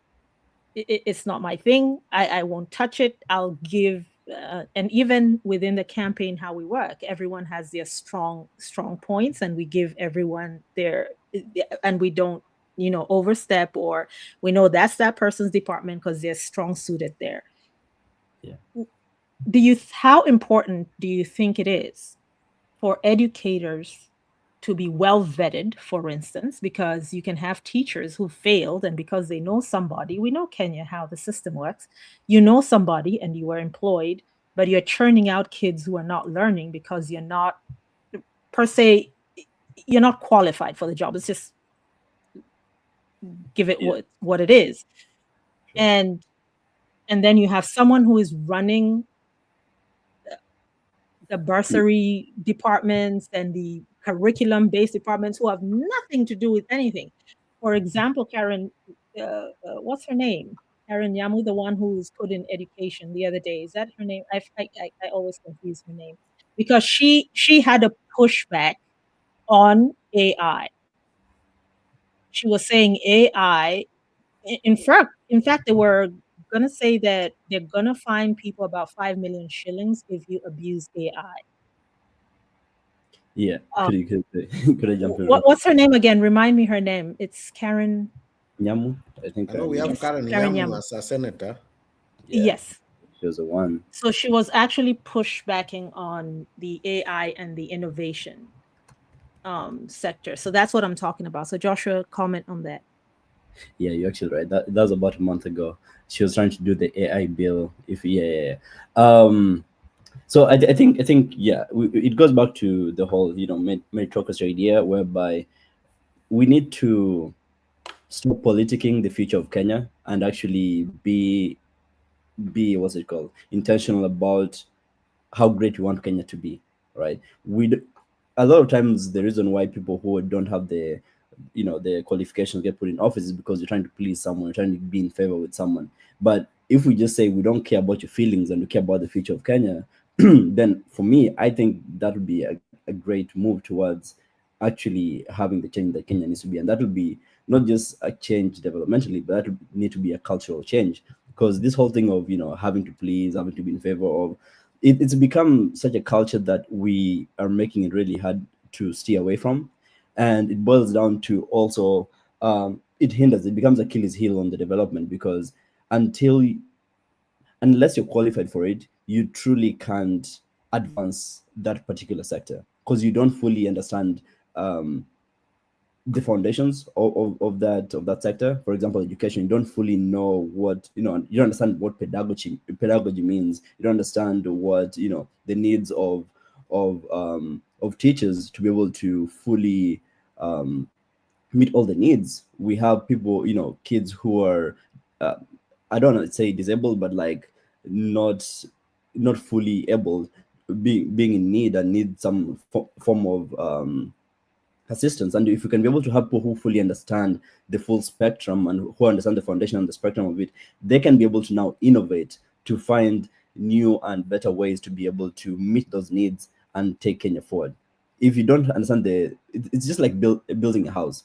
If you can't build the foundations, there's no way you can think about having a penthouse or building a fancy thing at the very top. Yeah. So for me, I definitely agree that we do need that. And even her trying to implement an AI bill, it's just ridiculous. Like I don't have any other better words to say than that, because it just shows, I don't want to say a backward mentality, but like a fixed mindset of not trying to be educated. And a lot of times I think this is one of those things that discredits a lot of our, I don't want to call them leaders, but a lot of the politicians, about their level of education. We saw the whole thing with the governor of Mombasa, with the whole D thing, or like some who go to either Uganda or who buy their things off of is it in Ngong Road or something. And it just starts questioning the whole leadership, the whole system in its essence. And it even makes it harder for us when we come out here to the diaspora, when they have to even question our English, and our English is already way better, so all in all, from a technical point of view, yes. Exactly. So do you recommend that in the future that there's an education level minimum for a senator and MP, for instance? 100%. They actually have to have some sense. You have to have a resume that makes sense. You can't be. What is funny is that all these things were there in the Constitution, but the framers of the Constitution, I think they erred at one thing, that the majority of the things they were bringing up, they were saying the Parliament to follow up with the act to implement. So on the implementation, remember, there was a minimum for members of Parliament to have a degree, but it was dropped out because they always take care of themselves. And also, this is where we come and say the credentials in Kenya does not work. Oh, sorry, Jared, I'm sorry, just to pause you a little bit. Joshua has to step out. Okay. So just to excuse him, thank you so much, Joshua, for being part of the panel, and we'll see you again next week. All right, you can go ahead. Okay, yeah, so you would be surprised that, for example, you would be surprised that actually Karl Nyamu is a lawyer. So it's not like the certificate, unless he has a certificate, I don't know, but he's a lawyer. So we should also move away from this credentialing on the certificate, because we have seen in Kenya, you can have any certificate you want. Is the capability, do you have the capability, the knowledge to do something? That's one. Two, I think my friend Joshua left, but I was going to borrow from what he said on SGR, bringing all the people from China to do the work. It is the same thing we do in the counties. You have a road, you have something to do in the county, you bring people from Nairobi to go do the everything. So you are not still developing the county. The same thing I was saying on the education, I was not saying that the kid does not get to be helped, but let the help come directly from the school so that we can have across the board. In fact, to me, this partially should be scrapped. We should not have a partially. This should be scrapped. Let all the money be put together, channeled to schools. And then whichever school you are called, you will already, the government has already sent the money, you go and run. So that's what I could say. On the side of what also Joshua actually gave a very good example that regardless, we change governments here in Texas, but you see construction going. We have to separate. We already have that, but we commingle so much with politics. Kenya, we love politics so much. Professionalism. Remember, a minister is a policymaker who is not the professional in there. We had times of Akina Piwot, there were so many people who are ministers who were ministers in each ministry, so they can be able to do. Or if you have a leadership skill, because there is a permanent secretary, there is accounting officers, there are people with relevant experience and profession to what a ministry is doing. So if we remove the politics from it, then things can continue. Change of government should not be change of what we were already doing. Our planning should continue. Whether today you are a governor and you leave, things will continue. One thing we do over in the US is that there is no plan which is done today and done right away. There is a process on when it will be implemented. So most of the things which are passed by the current, like now even the president, Trump, will be implemented by another president. So there is a time to continue. So when he comes, he cannot stop. Remember, he tried to stop Obamacare and they could not. That's how we have to do that. We remove politics from everything. We have too much politics in everything. Well, there is political leadership in a ministry and also professional leadership. What has happened is, if you bring someone who is close to that discipline, perhaps with good managerial skills, they should be able to spearhead the success of that particular ministry.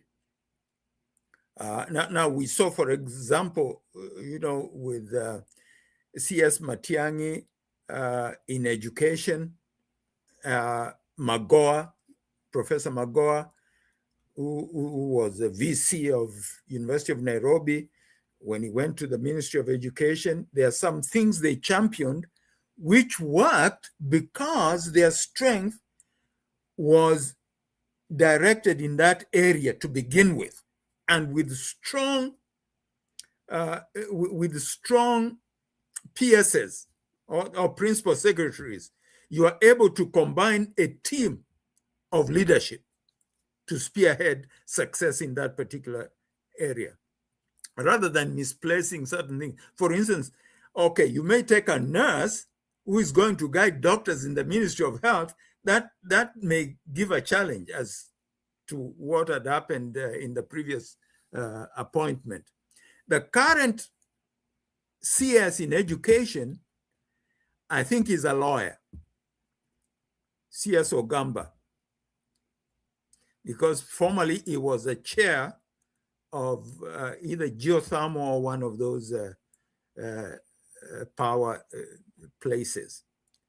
So the point we are making here is this. There is a law to governance, particularly in the ministries, that is more than the professional aspect.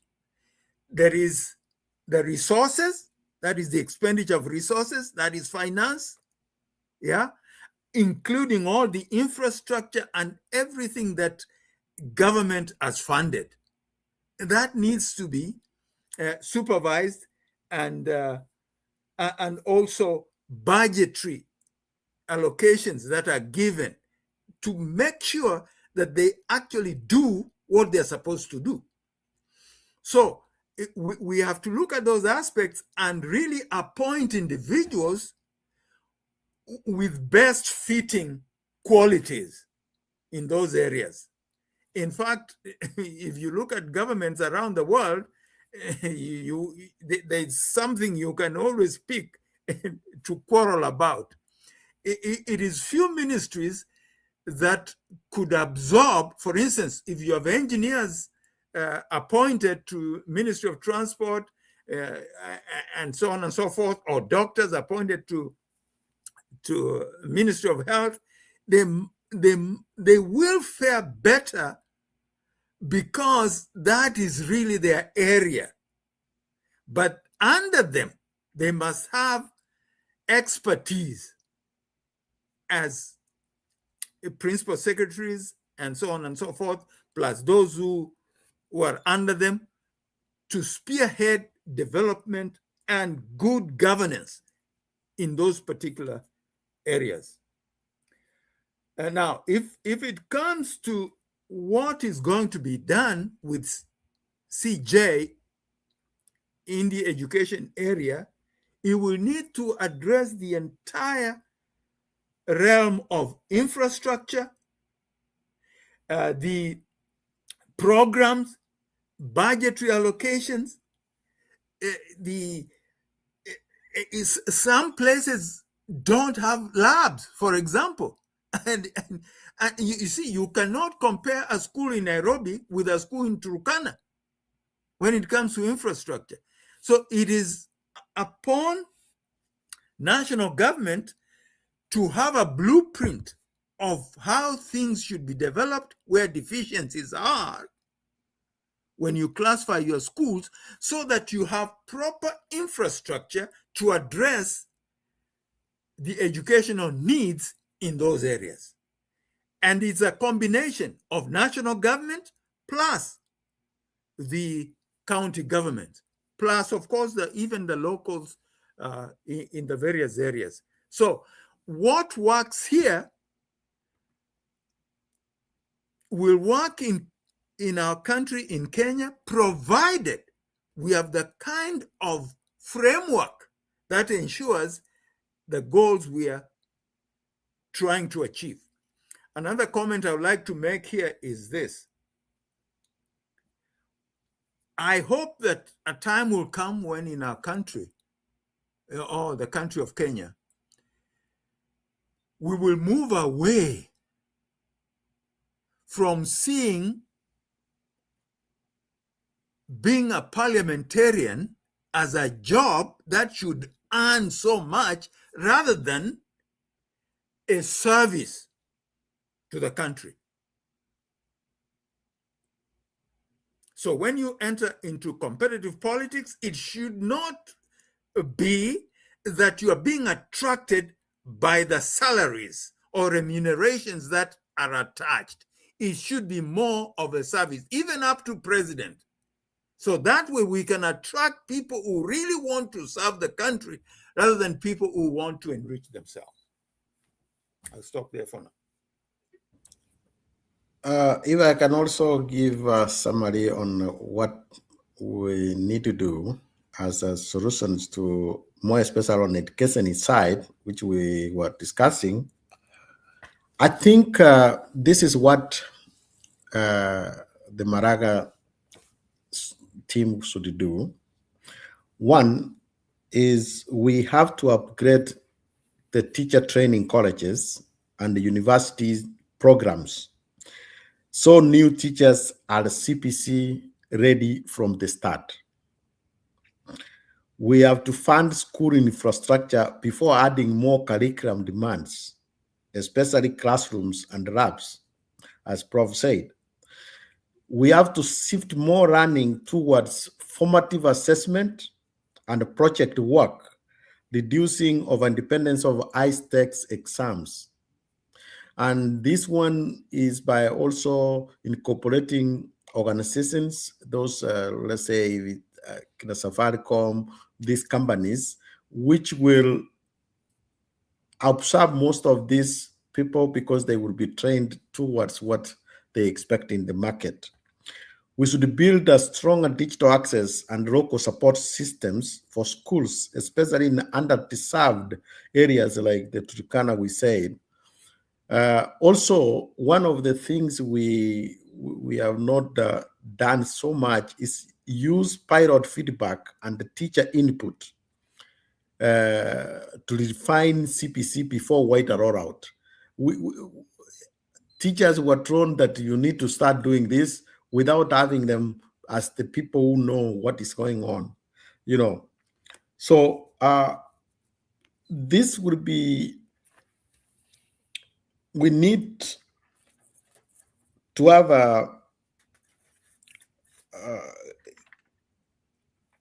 a fix of this, and this is where we can fix enabling conditions that would be typically built before expecting a full reform. We cannot just take, like now, let's say last time we piloted, was it free healthcare for some 4 counties. When it did not work, we abandoned it. That's what we could have also done with education before just changing this APIT. I know Prof said that we need to restart everything. This act of scrapping and starting, we might not get anywhere because everybody comes, start, and scrap everything. You see, if we could have looked at NHIF and see what was supposed to be done, we could have taken it easier to fix rather than scrapping everything. Most of the time, people scrap because they want to get money. Remember SGL, we are told it was contracted for less money. They scrapped that one, renegotiated so that they can get more kickbacks on it.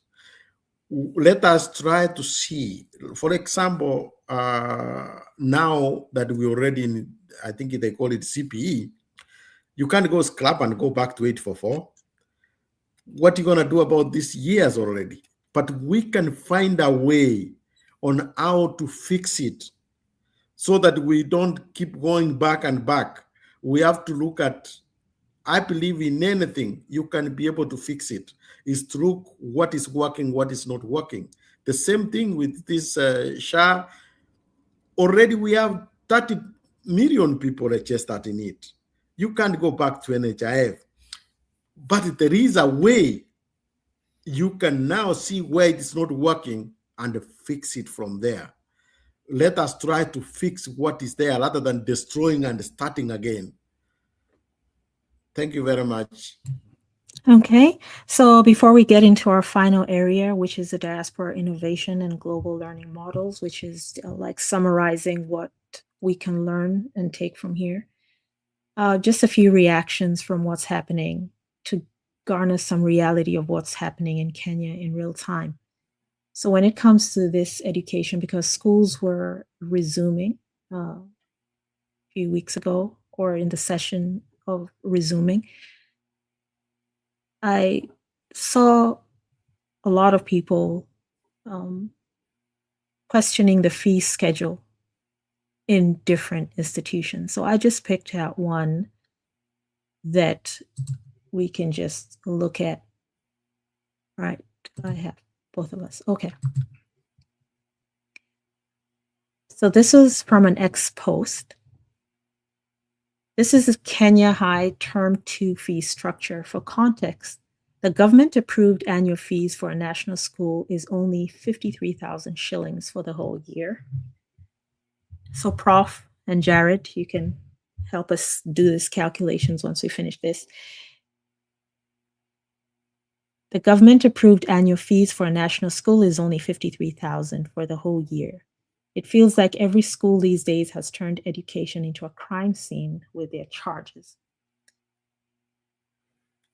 So, Kenya High, let's take Kenya High School. If you can expand this on your This is the invoice from Kenya High School. This is what it looks like. So I'll just take a quick, for you who are online, you can always tap on your screen and widen your fingers. You should be able to, while you're holding down the picture on the screen, and you'll be able to zoom in. So number one, they're boarding. This is term 2. This is, the total comes to what? The person didn't have, I think they blocked out the total, but we can look at the boarding fees, which is the highest amount, which is 18,000 shillings for boarding on average. And then repairs, I'm not sure. Okay, 1,500 shillings. So you can, you're the mathematicians in the room, then we'll calculate this. Then activity, well, it doesn't expound on what activity is. 1,701 shillings. Salaries, and they have PE on there for salaries. So I'm not sure if it's just a PE teacher or part-time. I'm not sure what that stands for. 5,864. Then transport is 1,050. And then electricity and water, 5,000 shillings. Administration cost, 1,600. A computer, 2,000 shillings. So I'm not sure if this is rental or user fees. We're not sure of that. Academics program, 4,360. Emergency medical fund, EMF, 4,000. And then outsourced services, 4,654.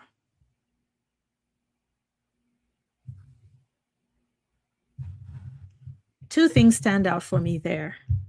Electricity and water should be,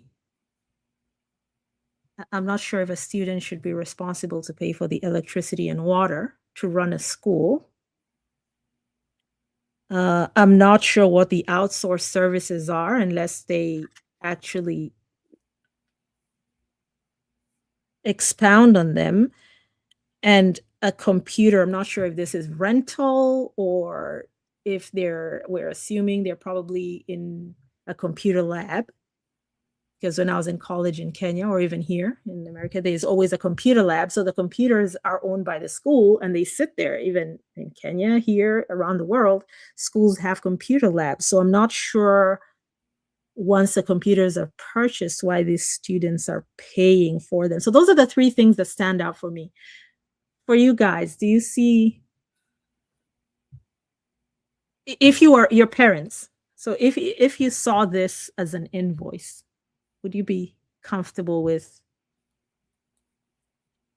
And the bulk of it went to the boarding, which I'm assuming is boarding and food and all that good stuff.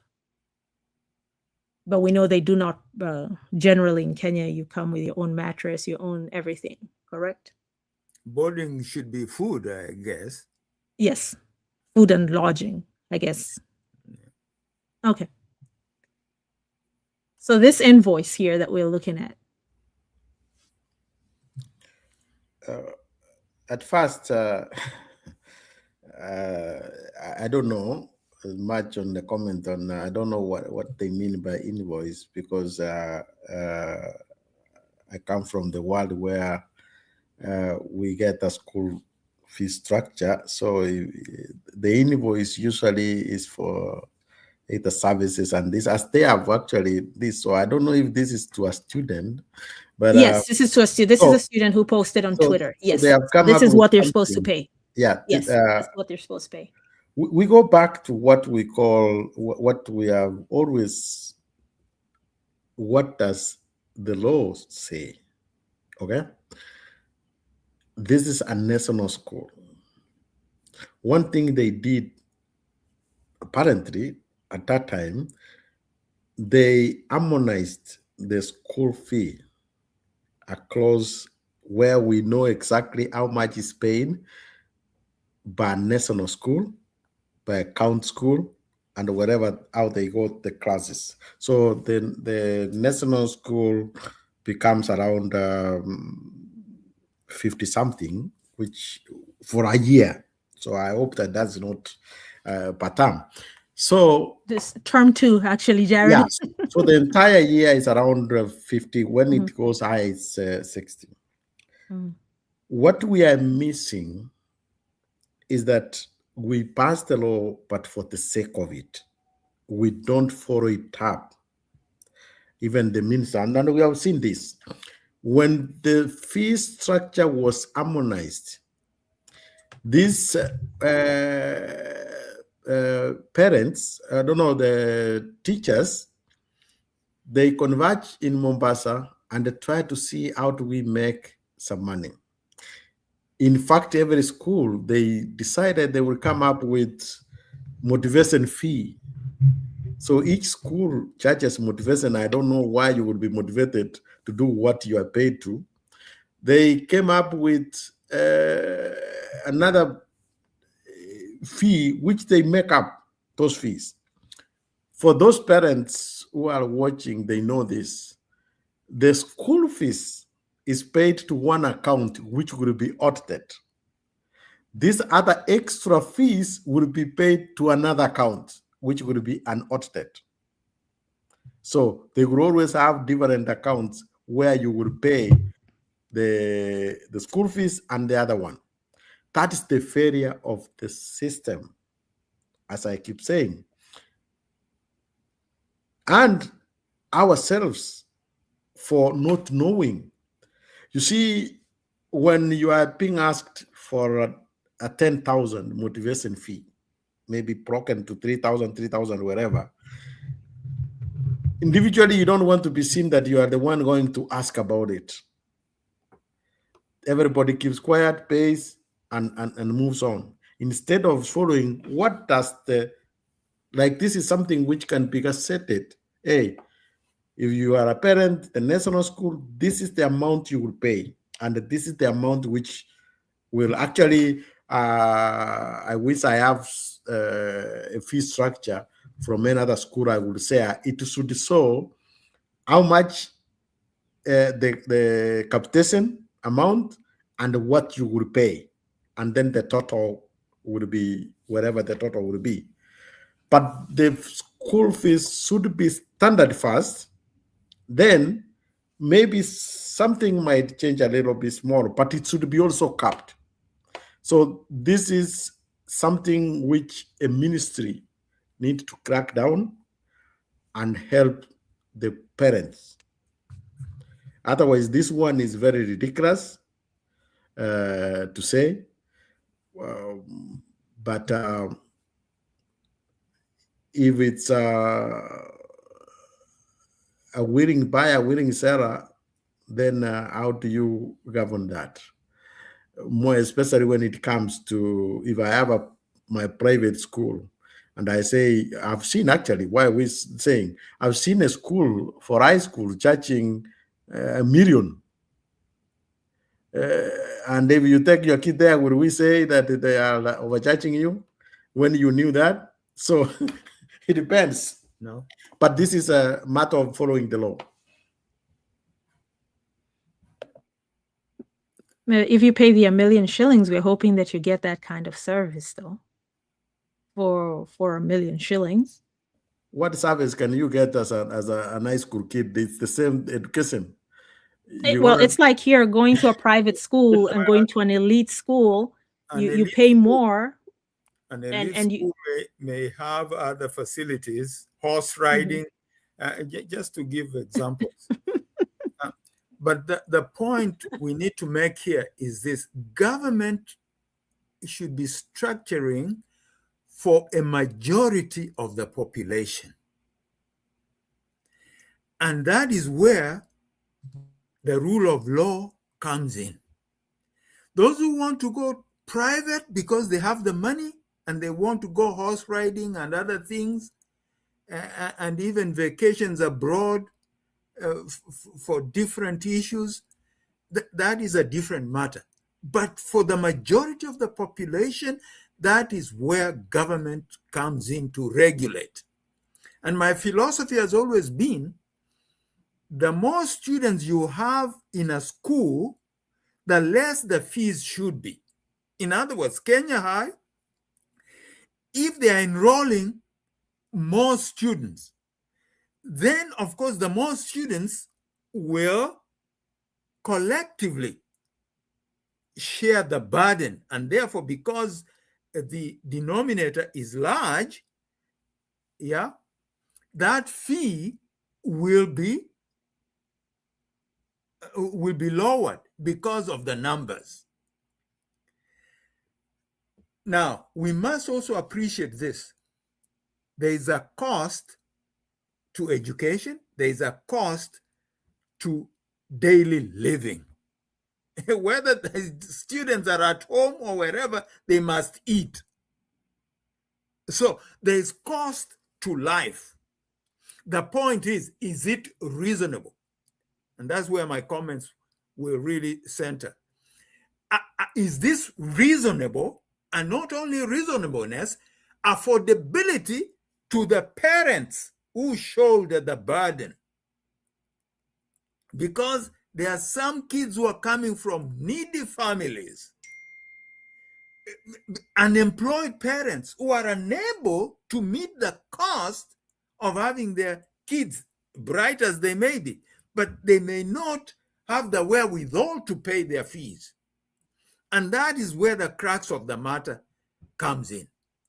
And so for public schools that are meant to assist in the educational development of its population, that is where the fees should be regulated and should be affordable. If there is any place we should really be spending money in terms of talking affordability, is education and health. Those two areas, which will affect the young learners and will also affect individual families. It is not easy to adjudicate case by case, but the Department of Education or the Ministry of Education tries to make it uniform so that schools that fall under a certain bracket will pay a certain amount. But differences may occur depending on where they source the inputs. Food, where is it sourced from? Where does Kenya High source its food from? And so on and so forth. And what kind of menu do they provide for the kids? So I would really want that, because the schools have got school boards where parents are represented, and the ministries, or the Ministry of Education in this case, is represented. There should be a negotiated settlement for what kind of fees that are charged and if they meet the educational requirements for their kids.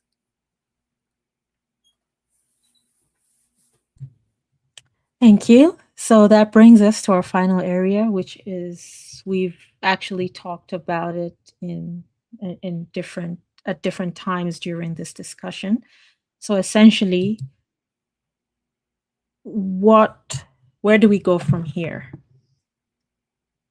Diaspora innovation and global learning models. What can we learn, share, and build together? What lessons can Kenya draw from global education systems? How can diaspora professionals contribute to mentorship, teaching, and knowledge transfer? For instance, those of us who are here, who have gone to school here, or who are career-oriented here, how can we then put back into the society, back into Kenya? What role can technology and innovation play in strengthening education delivery? And once you have a good fiber optic system, which Kenya was among the first countries to actually use fiber optics, we were catching up on fiber optics quite late on this end of the world. We a lot of e-schools, e-online learning, virtual learning has now become a thing. How can that be incorporated where professionals, educators who are Kenyans living abroad can then also be part of the system? They can be adjunct lecturers from wherever they are. They can teach a course here, a course there, or also be part of curriculum development. How do we better connect educators to real economic opportunities and national development? And how can we build partnerships that sustain investments in education at home and abroad? And as we close, let's also just comment on how we can avoid or start capping on the brain drain. Because a lot of people say, okay, the schools I may want to do this degree, but it's essentially not offered in Kenya or not offered to the level that you'd like. And then you end up, parents, family, friends get tuition together and you come and learn here, and most of the people end up having careers abroad and never go back home. So that then has a ripple effect and you have brain drain. So what do you see as the best way to move forward with the next administration to work all this together? Because if everybody leaves or to go to better schools, then what are we left with?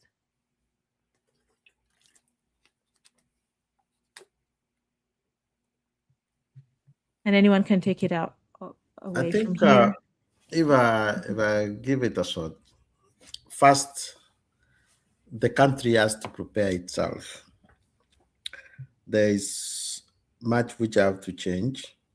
If we look on how the country came up way before, majority of the people were learning. Actually, I was talking to somebody and we were looking at the earlier people who flew out of Kenya to go and seek education outside, and they came back to the country, and somebody pointed out to me that why everybody was doing economics. And then we were saying at that time when we got independence, maybe they thought that what we needed is that they were doing political science and economics. We wanted to make the economy. So if we take the airlift, the Tom Mboya airlift, they brought some people, and these people were being given opportunity back home.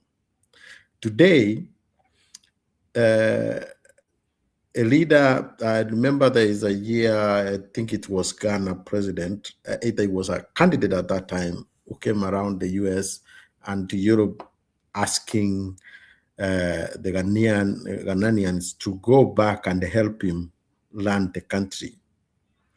We don't see that from a country. We need Maraga to, and actually Maraga is on his way to the US and other places. This is something which we want to hear from him, asking those who are willing to go back and help fix the country. If Prof already has gone through schools, he knows, let persuade Prof to go and lead a department in education or somewhere, as we were saying, where your experience and knowledge fits, then you can bring those changes there. That is how we will be able to help. On the other side, you will be surprised that actually Kenyan, as far as education, education in Kenya is more like a business. There is no, if you want to run American system, it is in Kenya. Complete American system is there. If it's European system, is there. We have schools like Prepan School, USIU. They actually teach the American curriculum. So it's not like during our time, oh, I can't find computer science, I can't find something, so I need to go and seek that. I believe today, unlike when people were coming to abroad to secure what they could not found in the country, Kenya, we don't have that problem. Kenya, the problem we have is that we have no opportunities, we have no jobs. So people actually, we are only exiting people to go look for jobs, not education, which is so fun. So that means that what we are missing is the opportunity to give the opportunity to these people. And I don't know how much time you have, and that's one thing we Yeah. about Mhm. about what happens to these people. You have given free education, you have done everything, but we are getting 1 million graduates. I don't know how many, maybe probably 1 million graduates a year. How do you observe those people? That is also another thing which we have to think about, because when they come out, what they're gonna do? My suggestion is to bring back the youth, the National Youth Service we used to have. That would be a stopgap. Actually, I remember now I was going to address also that education system, how you NYS. do. Yeah, So, I actually like the NYS, just like the yes, way Nigeria has kept up with yes, it. yeah. So if Nigeria you is the have other country that does it. Yeah. after uh, after university, you have even a 2 year in National Youth Service. Guess what you're gonna do in this National Youth Service? If you are trained as a teacher, we're gonna post you to schools so that we can close that gap, and you're gonna get some minimum, but the government will be paying you. So you're not only gaining the experience, but also you are getting something out of it. So if you are an engineer student, there's a ministry which is doing it, the roads or doing that, post them there. So after the 2 years, you will find that these people have experience. They can be able now to go to companies. They have gained not only the knowledge from school, but also the experience. But also there is a stopgap while you are working on how to fix this market. That is one way we can do. But if we continue that they are still coming, I don't know which president, which economy is going to accommodate already where we are. We have to look for another innovative way. Okay. Another Thank you. thing, actually, you said where the diaspora also can work. Right now, we have more of work from home or what we call telecommuting. So what you can do, instead of telling us that you have talked to Saudi Arabia or somewhere to take our people to go cook, why don't you set up like centers where we can actually have our people supporting the international companies? You get these companies, you say, hey, we have already manpower. We have advantage that our people know English, as Ruto says, better than Nigeria. That's what me seem saying. But now, how do we use that? Countries like Czech Republic, India, and other countries have formed that now they are supportive services can be done. So that's how you want to get, not every time you are taking out the people, but look away, they can still support these companies. Or also, another thing is, which is now more global, is how do you attract these investments, the Googles, the Facebook of this world, to go build centers in Kenya so that they can incorporate these people. That is the work of a government now, to get all these things. You look so many things, then you can sort of the issue of the youth. Exactly. Thank you so much. And just going to do a quick commercial break before Prof comments. And there's a comment here that's very important that I'd like for you to comment on as you wrap it up neatly. And if there's anyone who has a burning question, I did drop the link earlier in the stream. If you'd like to hit the link, you can. For future, the last two streams we've had were basically laying a foundation. That's why it's been more panel discussion. But in future streams, there'll be more interactive where you can jump up on the panel and go ahead and vocalize your thoughts, your questions, and we can have more of an interactive session. So there's a comment here from Martin Waihiga. Thank you for watching, and for everyone who's watching, welcome again. I think the alliance fees was outrageous. However, there are deep-seated issues which are bedeviling the education in Kenya. For this reason, and depending on the school size and requirements, the Ministry of Education allows schools to adjust the fee structures upwards or downwards, but not in a way that makes it too high to exploit the parents. The worst issue has been government capitation, which almost always hits the school accounts late. Yeah, well, it depends on where the government has its priorities. That's why capitation is late, because they have misplaced priorities. Now, I like what Jared has shared, and I would like to add on to that what I'd indicated earlier.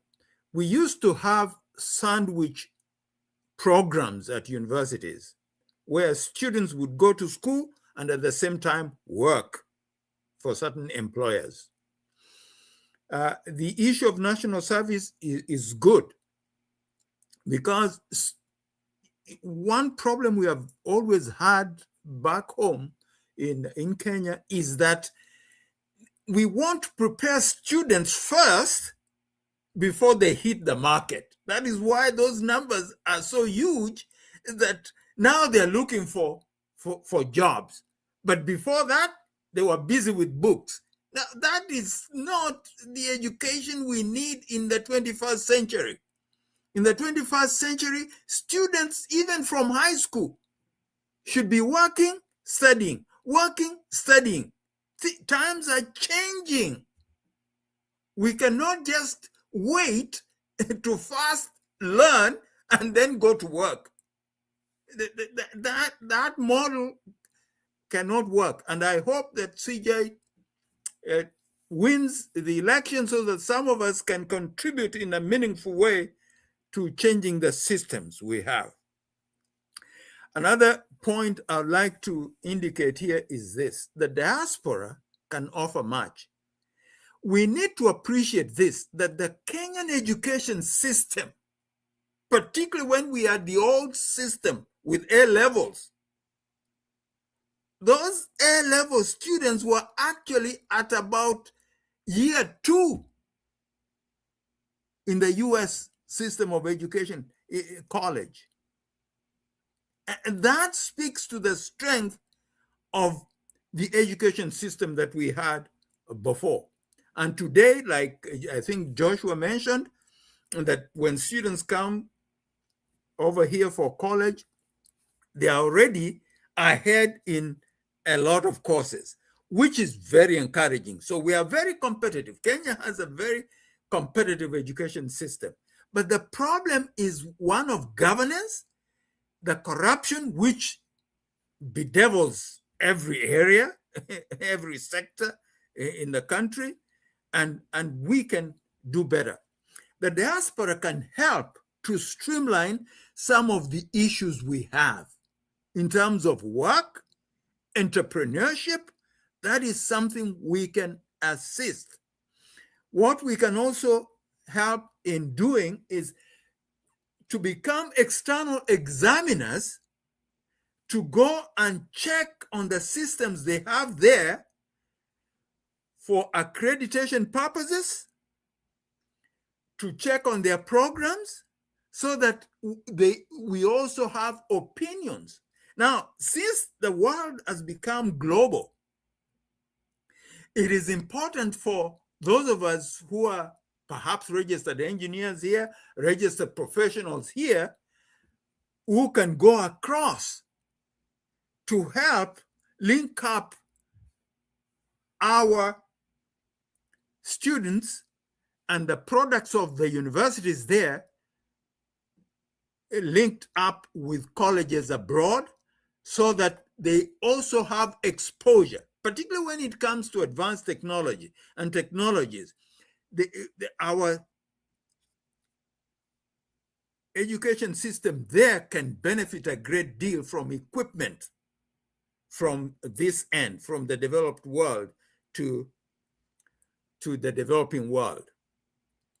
Another aspect that should feature is one where linkages, we could have linkages and partnerships with the education systems there, so that students can be exposed to both systems. Students from here and professors and educationists from here can be exposed to the systems we have in the tropics and vice versa. I was very pleased to learn that among the top 10 medical practices in Africa, Kenya is at number 3. The top one is South Africa, the next one is Egypt, and then Kenya is number 3, then others follow. That is very encouraging. In other words, all is not lost. The problem we have in Kenya is one of governance. So this is a chance for CJ, retired, to win the presidency so he can help to reset, restore, and rebuild systems, beginning with those that address the 3 major issues: poverty, ignorance, and disease. And that's where education comes in. I hope we'll touch the other pillars in our next conversation. Thank you. Yes, we shall. And I would also like to take on what Martin said. I totally agree with Martin, and that's why I say that if we want to avoid those things, it's because the process, the budgeting process we do, Parliament passes a budget, and that in that budget, it allocates money which will go to the counties, which will go to the education and each department. Where the problem is that the person who is to disperse those funds is under the executive. So once Parliament has passed the budget, the executive comes with now its own priority. Which one are you going to send first? That's why I do think, and this thing I think Tata has already also, I don't know if he went to court or he was claiming it, but it is something which can change fundamentally. If our treasury was an independent institution which is mandated to disperse this, there will be no late disbursement to schools, because everything will be done as per appropriated by Parliament. But also, I go back, the youths and everybody, the problem is our parliamentarians. They passed the budget. Why are they sleeping? When the money does not go, anytime you see their money, CDF, has not in their accounts, they will call the minister and be yelling why they don't do for other things.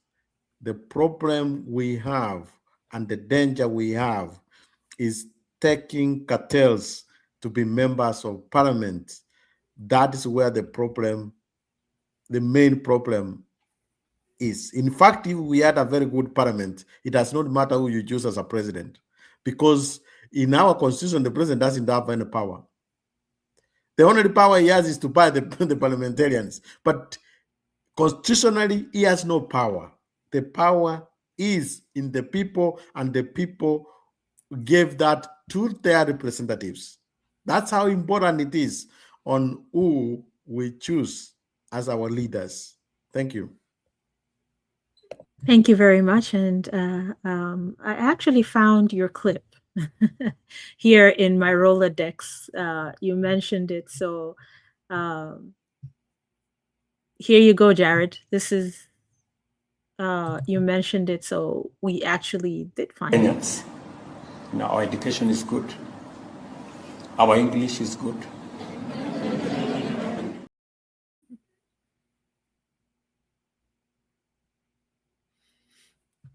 Competing with the Nigerians. You didn't compete with that. The in-laws are not that good. Yeah, according to him. So you, Prof, when you did talk about the work study program and Jared about the NYS, I think is very important because almost 2+ decades ago, when I was in high school and college, I actually was fortunate to go to a school which had a work study program. What that meant was, throughout my entire high school and throughout my college years, I always had a job at school. At the high school we only had 2 professional cooks, I believe it was, the people who prepared our food, the chefs rather, and maybe the electricians who would come once in a while. However, every single job at that school was done by the students. My first job was a janitor. I was a janitor. I was a dishwasher. That's what? I was a resident. Yes, well, my favorite one was being a dishwasher because I got to get the best food.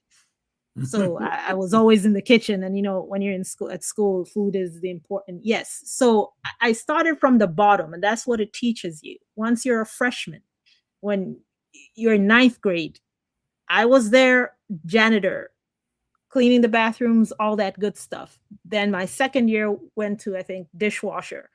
Then junior, sophomore year, 9th, 10th grade, I then became a monitor, which is, you get to sit at a desk and be responsible for the rest of your peers. And then throughout college, I still worked, resident assistant. I did other jobs as well. And then that, in turn, that work habit that I had from high school all the way to college made it very easy for me to merge. Once I graduated, I actually went back to my high school to teach. So it was easy for me to merge into that.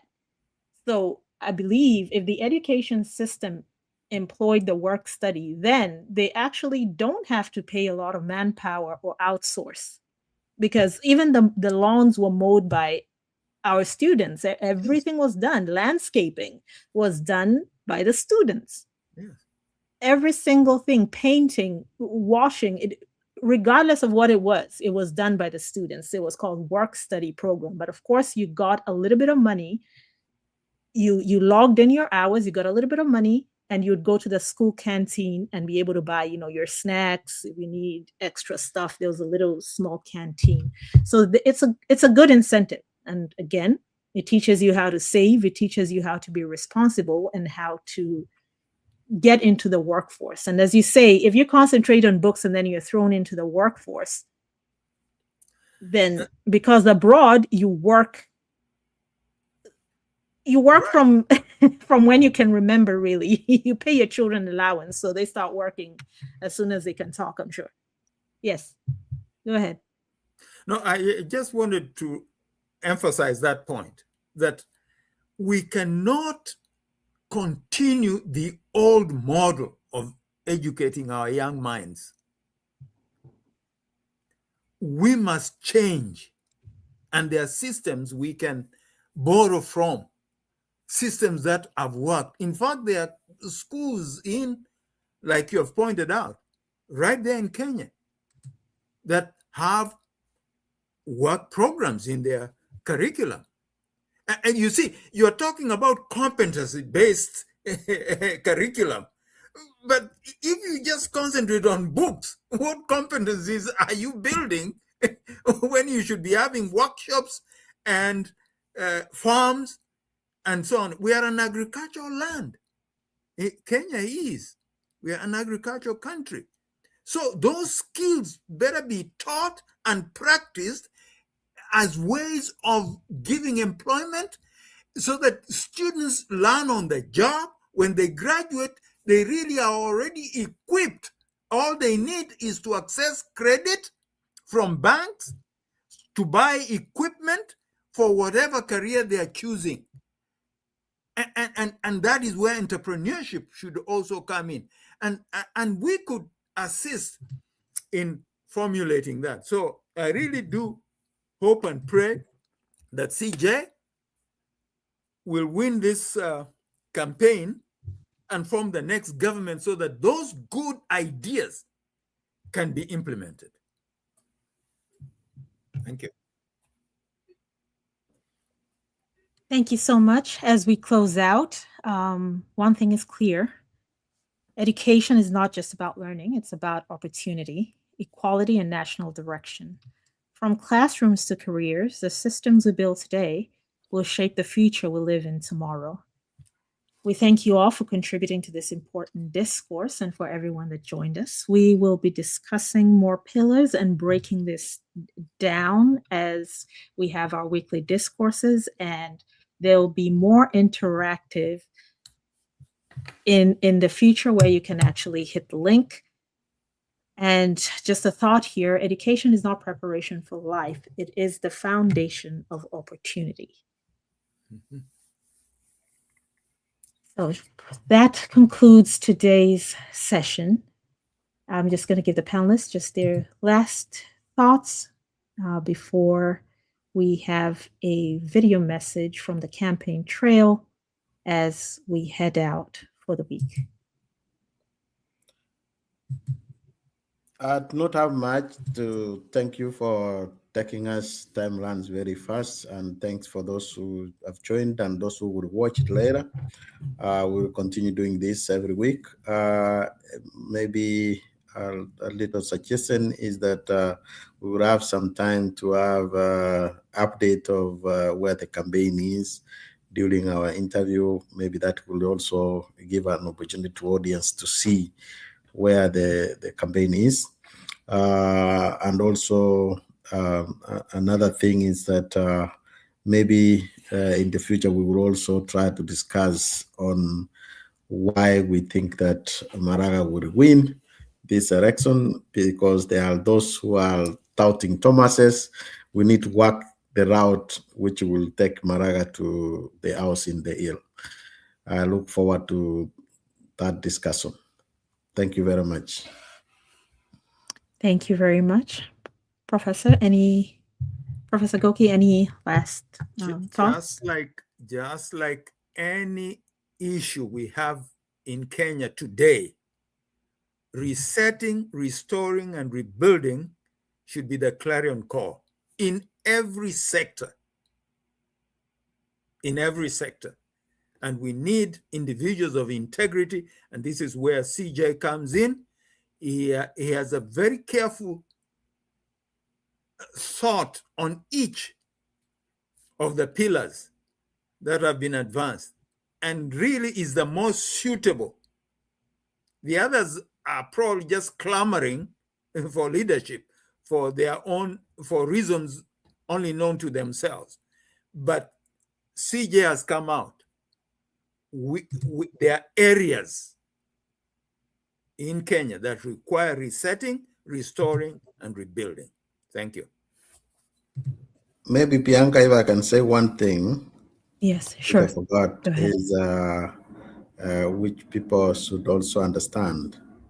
While all these other people want to be president for best reasons they know, some of them being pushed, some of them. CJ was sought from retirement to come help us. That's a big difference between this.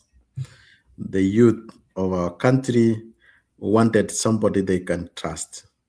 They went and seek him to come help. This is not CJ is making. It's the people who said, come help us because we think our country is not heading to the right direction. The last thing I would like to tell you is that continue giving donations to CJ. With your funding, we have been able to cover over 43 counties. You might not see CJ on top of the Prados, like many, just making noise, but he's just following what he believes, that election is the process. We are engaging people, and we continue going to all counties. Please go to donations.davidmaraga.com, give even 10 shillings so that we will continue to make change in this country. Thank you very much. Thank you so much, and have a great week, everyone. And as we leave, I just want to leave a thought with you. A nation's future is not decided in policy rooms alone. It is shaped in classrooms every single day. So have a great, blessed week as we move along. And for those on the campaign trail, we pray for their safety. And look out for future streams that are going to be showing what's happening on the campaign trail, pictures, video streams, and words from everyday citizens and what they're going through, what they want to see, and what they hope for the future. Thank you, and good evening. Thank you.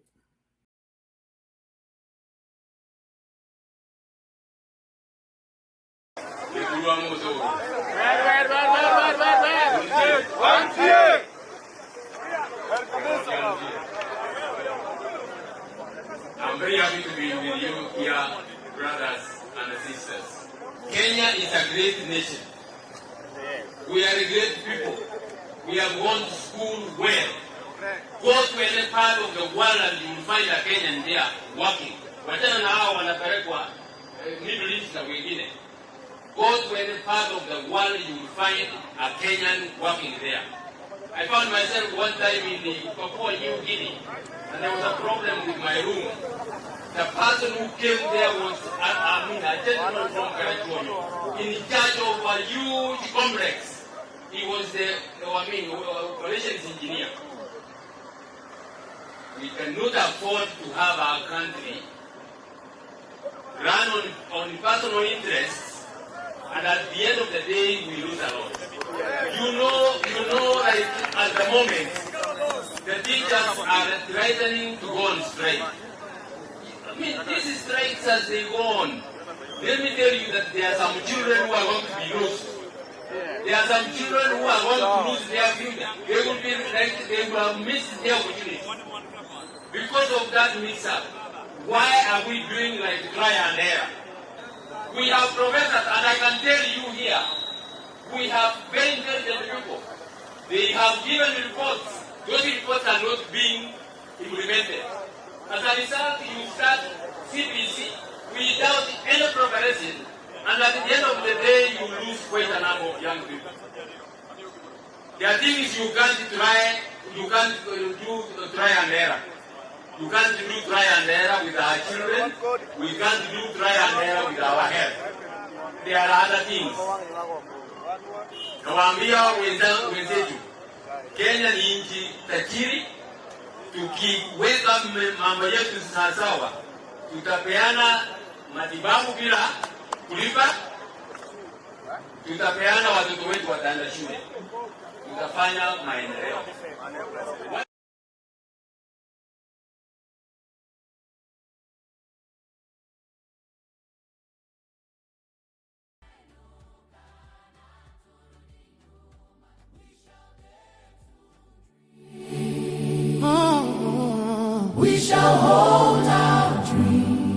ukatiba, ukatiba. Ukatiba na tiba, ndio tiba ya Kenya.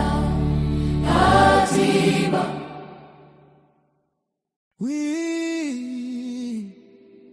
We shall dare to dream. Oh. We shall hold our dream. Ukatiba ndio tiba.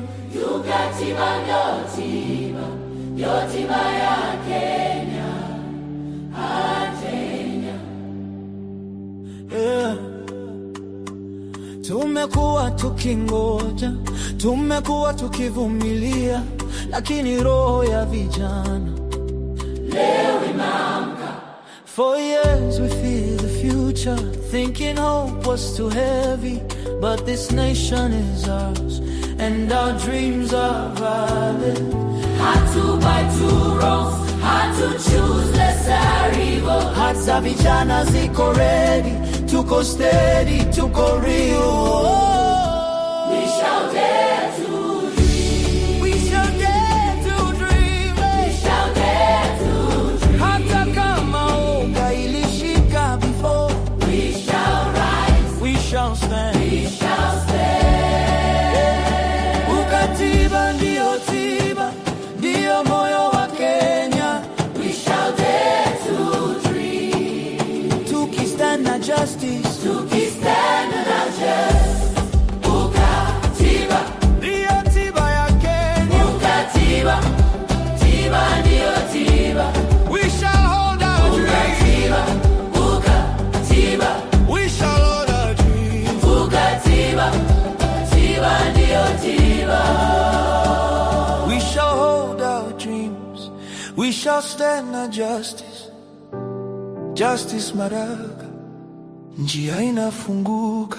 Hatuna haja ya fireworks, hatuna haja ya side shows. Tuliandika katiba yetu page by page, clause by clause. Isi ahadi ya muda, ni ndoto ya taifa. From Mathare to Marsabit, from Nakuru hadi Lamu. We shall dream, we shall write, we shall build together. We shall dream on together. We shall dare to dream. We shall dare to dream. Hata kama woga ilishika before, we shall rise. We shall stand. We shall stand. Ukatiba ndio tiba, ndio tiba ya Kenya. We shall dare to dream. Tukistand na justice, tukistand na justice. Justice Maraga. Kenya inainuka na turudi nyuma. Kenya inainuka na turudi nyuma. Kenya inainuka na turudi nyuma. Kenya inainuka na turudi nyuma. We shall dare to dream. We shall hold our dream. ukatiba, ukatiba. Ukatiba na tiba, ndio tiba ya